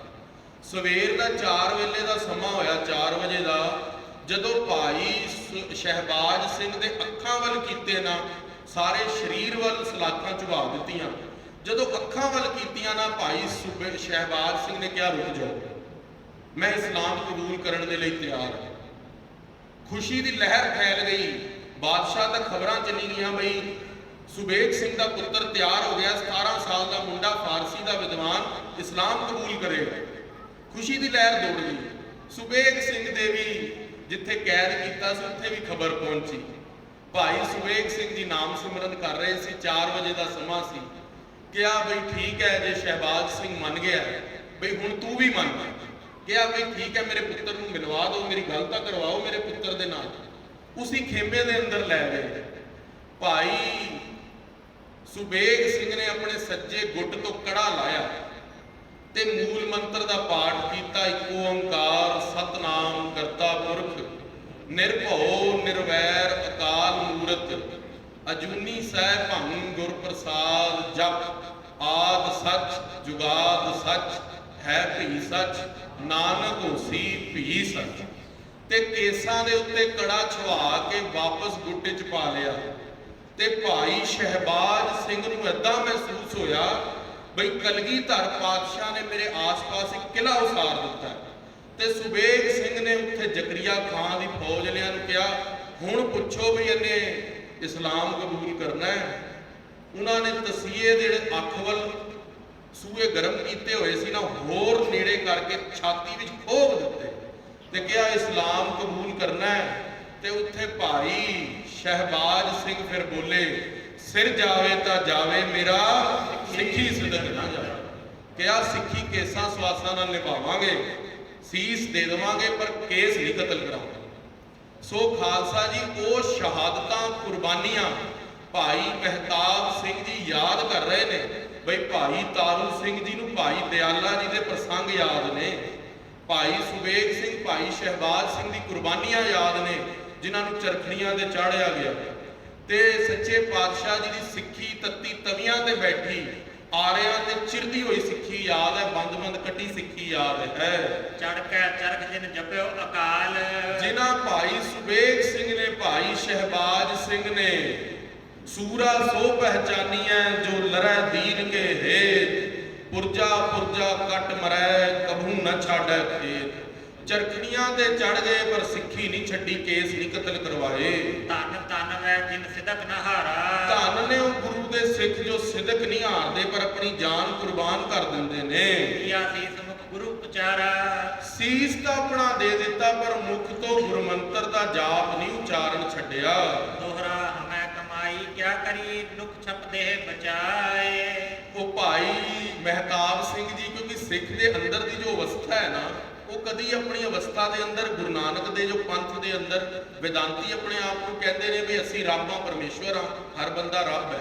ਪਰ ਗੁਰੂ ਨਾਨਕ ਦੇ ਘਰ ਦਾ ਸਿਧਾਂਤ ਹੈ ਬਈ ਬਾਹਰੋਂ ਜਿਹੜਾ ਵੇਸ ਹੈ ਉਹ ਬੈਰਾਗਣ, ਹਿਰਦੇ ਦੇ ਅੰਦਰ ਗਿਆਨ ਤੇ ਮੁਖ ਤੋਂ ਭਗਤੀ। ਹਿਰਦੇ ਦੇ ਅੰਦਰ ਪਤਾ ਹੈ ਵੀ ਅਸੀਂ ਬ੍ਰਹਮਾ ਸ਼ੁੱਧ ਆਤਮਾ ਚੇਤਨ ਹਾਂ, ਅਸੀਂ ਪਰਮੇਸ਼ਵਰ ਦਾ ਰੂਪ ਹਾਂ, ਸਾਰੇ ਜਾਣਦੇ ਹਾਂ। ਹਰ ਬੰਦੇ ਦੇ ਅੰਦਰ ਰੱਬ ਹੈ, ਖਾਲਕ ਖਲਕ ਖਲਕ ਮੈਂ ਕਾਲਕ, ਹਰ ਬੰਦਾ ਰੱਬ ਹੈ, ਬਿਲਕੁਲ ਸਹੀ ਗੱਲ ਹੈ। ਪਰ ਗੁਰੂ ਨਾਨਕ ਦੇਵ ਜੀ ਨੇ ਕਿਹਾ ਵੀ ਰਸਨਾ ਤੋਂ ਨਹੀਂ ਕਹਿਣਾ ਵੀ ਮੈਂ ਰੱਬ ਹਾਂ। ਮੂੰਹ 'ਚ ਭਗਤੀ, ਹਿਰਦੇ 'ਚ ਗਿਆਨ, ਬਰਤਨ ਬੈਰਾਗਣ। ਐ ਨਾ ਹੋਏ ਵਧੀਆ ਕੱਪੜੇ ਪਾ ਕੇ ਘੁੰਮੀ ਜਾਏ, ਬਾਹਰ ਵਿਚਾਰਾ ਗਰੀਬ ਪ੍ਰਸ਼ਾਦੇ ਨੂੰ ਲੋੜ ਰਿਹਾ, ਤੇਰੇ 20,000 ਦੇ ਬੂਟ ਕੀ ਕਰਨਗੇ, ਉਹ ਸਿੱਖ ਦੇ ਪੈਰਾਂ 'ਚ ਜੁੱਤੀ ਨਹੀਂ ਹੈ। ਇਸ ਕਰਕੇ ਮਹਾਰਾਜ ਨੇ ਕਿਹਾ ਬਰਤਨ ਬੈਰਾਗਣ, ਹਿਰਦੇ ਗਿਆਨ ਤੇ ਮੁਖ ਦੇ ਵਿੱਚ ਭਗਤੀ। ਸੋ ਉਹ ਭਾਈ ਮਹਿਤਾਬ ਸਿੰਘ ਜੀ ਕਹਿੰਦੇ ਨੇ, ਪੰਕਤੀ ਦੁਬਾਰਾ ਪੜੋ ਜੀ। ਹਮੈ ਕਮਾਈ ਕਿਆ ਕਰੀ ਨੁਕ ਛਪ ਦੇਹ ਬਚਾਏ। ਭਾਈ ਮਹਿਤਾਬ ਸਿੰਘ ਦੇ ਮੁਖ 'ਚ ਭਗਤੀ ਹੈ। ਕਹਿੰਦੇ ਅਸੀਂ ਕੀ ਕਮਾਈ ਕੀਤੀ ਹੈ, ਲੁਕ ਛਿਪ ਕੇ ਸਮਾਂ ਬਤੀਤ ਕੀਤਾ ਹੈ। ਅਸਲੀ ਸਿੱਖੀ ਤਾਂ ਤਾਰੂ ਸਿੰਘ ਨਿਭਾ ਰਿਹਾ ਹੈ। ਕਿ ਮਹਮ ਉਨਕੇ ਠਿਗਵਹਿ ਦਰਗਹਿ ਕਚਹਿਰੀ ਜਾਏ। ਆਪਣੇ ਕੰਨਾਂ ਦੇ ਹੱਥ ਲਾ ਕੇ ਕਹਿੰਦੇ ਨੇ ਵੀ ਅਸੀਂ ਦਰਗਾਹ ਦੇ ਅੰਦਰ ਕੀ ਮੁਖ ਲੈ ਕੇ ਜਾਵਾਂਗੇ ਗੁਰੂ ਕੋਲ। ਐਸੇ ਮਹਾਨ ਸਿੱਖ ਜੋ ਆਪ ਕੁਰਬਾਨੀ ਦੇਣ ਜਾ ਰਹੇ ਨੇ, ਅਸੀਂ ਘੱਟੋ ਘੱਟ ਉਹਨਾਂ ਦੇ ਨਾਲ ਸ਼ਹਾਦਤ ਦਾ ਪੀ ਲਈਏ, ਲੁਕ ਕੇ ਸਮਾਂ ਨਾ ਬਤੀਤ ਕਰੀਏ। ਭਾਈ ਮਹਿਤਾਬ ਸਿੰਘ ਜੀ ਵੀ ਹੁਣ ਨਾਲ ਚੱਲ ਪਏ। ਜੋ ਬਈ ਉਨ ਸਿੰਘਨ ਸੋ ਹਮ ਕਿਵੇਂ ਰਲਾਏ। ਉਹ ਸਿੰਘਾਂ ਦੇ ਨਾਲ ਅਸੀਂ ਕਿਵੇਂ ਰਲੀਏ ਹੁਣ। ਕਿ 1980 ਅਸੀਂ ਵੀ ਚੱਲੀਏ। ਅਸੀਂ ਵੀ ਹੁਣ ਸ਼ਹਾਦਤ ਦਾ ਜਾਮ ਪੀਣ ਲਈ ਚੱਲੀਏ।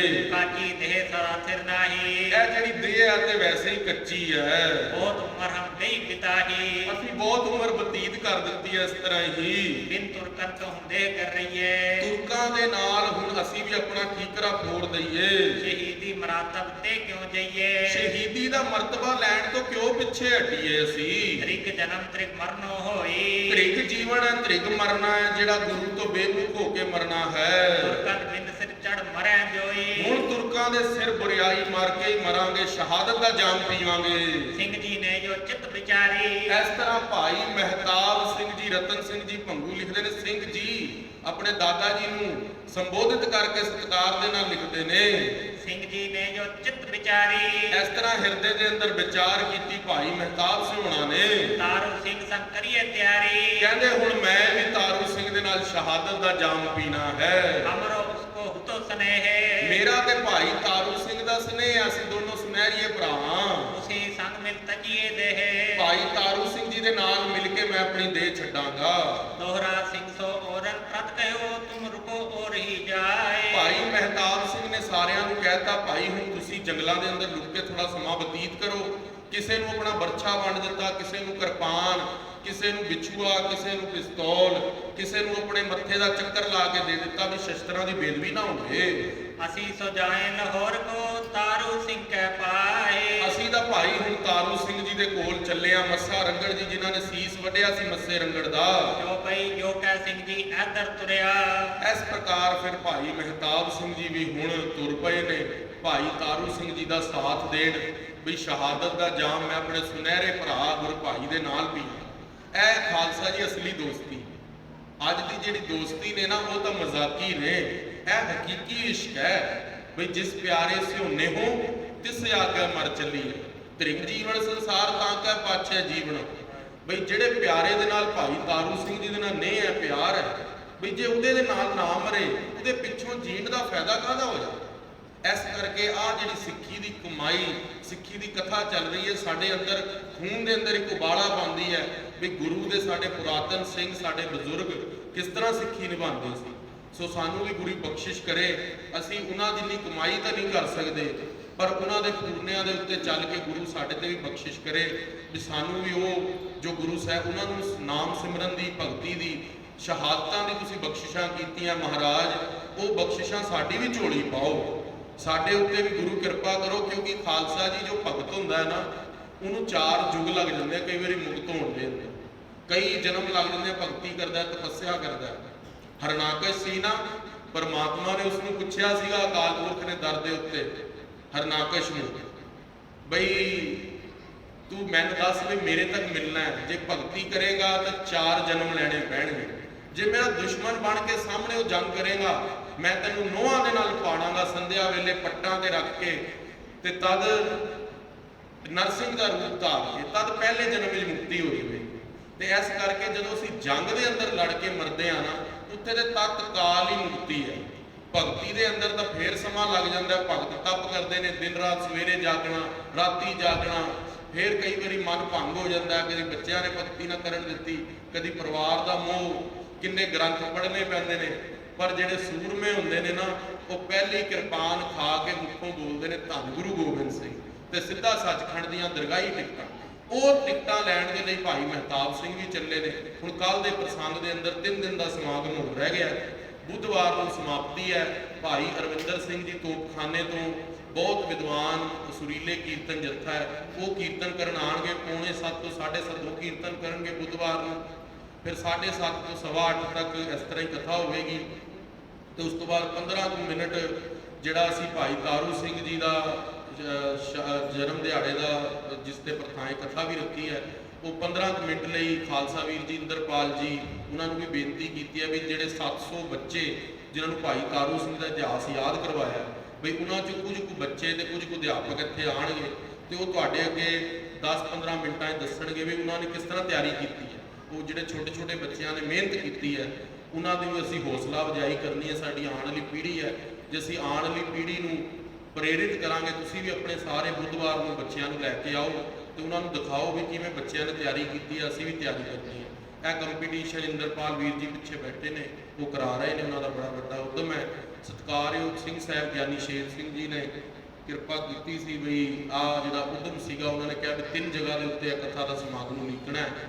ਇੱਕ ਕੈਂਟ ਵੀ ਹੋਣਾ ਹੈ, ਕਥਾ 28 ਤਰੀਕ ਤੋਂ ਸ਼ੁਰੂ ਹੋ ਰਹੀ ਹੈ। ਮੰਜੀ ਸਾਹਿਬ ਗੁਰਦੁਆਰੇ 5 ਤਰੀਕ ਤੋਂ 10 ਤਰੀਕ ਤੱਕ ਇਹੀ ਕਥਾ ਹੋਵੇਗੀ। ਉੱਥੇ ਗਿਆਨੀ ਹਰਸਿਮਰਨ ਸਿੰਘ ਜੀ, ਗਿਆਨੀ ਸ਼ੇਰ ਸਿੰਘ ਜੀ ਦੇ ਵੱਡੇ ਸਪੁੱਤਰ ਕਥਾ ਕਰਨਗੇ। ਤੇ ਅੱਜ ਪ੍ਰਧਾਨ ਨਰਿੰਦਰ ਸਿੰਘ ਜੀ ਦੀ ਯਾਦ ਹੈ ਮੰਜੀ ਸਾਹਿਬ ਪ੍ਰੋਗਰਾਮ ਹੈ, ਉੱਥੇ ਵੀ ਹਾਜ਼ਰੀ ਭਰਨੀ ਹੈ। ਤੋ ਸੰਗਤ ਤੋਂ ਖਿਮਾ ਚਾਹਾਂਗੇ, ਵੱਧ ਜਿਹੜਾ ਸਮਾਂ ਲੱਗ ਗਿਆ ਉਸ ਦੀ ਖਿਮਾ ਹੈ। ਵਾਹਿਗੁਰੂ ਜੀ ਕਾ ਖਾਲਸਾ, ਵਾਹਿਗੁਰੂ ਜੀ ਕੀ ਫਤਿਹ। ਅਖੀਰਲੀਆਂ ਪੰਕਤੀਆਂ ਪੜ੍ਹ ਕੇ ਸੁਣਾਓ। ਦੋਹਰਾ ਸਿੰਘ ਸੋਰਨ ਪ੍ਰਤ ਕਹਿਓ ਤੁਮ ਰੁਕੋ ਔਰ ਹੀ ਜਾ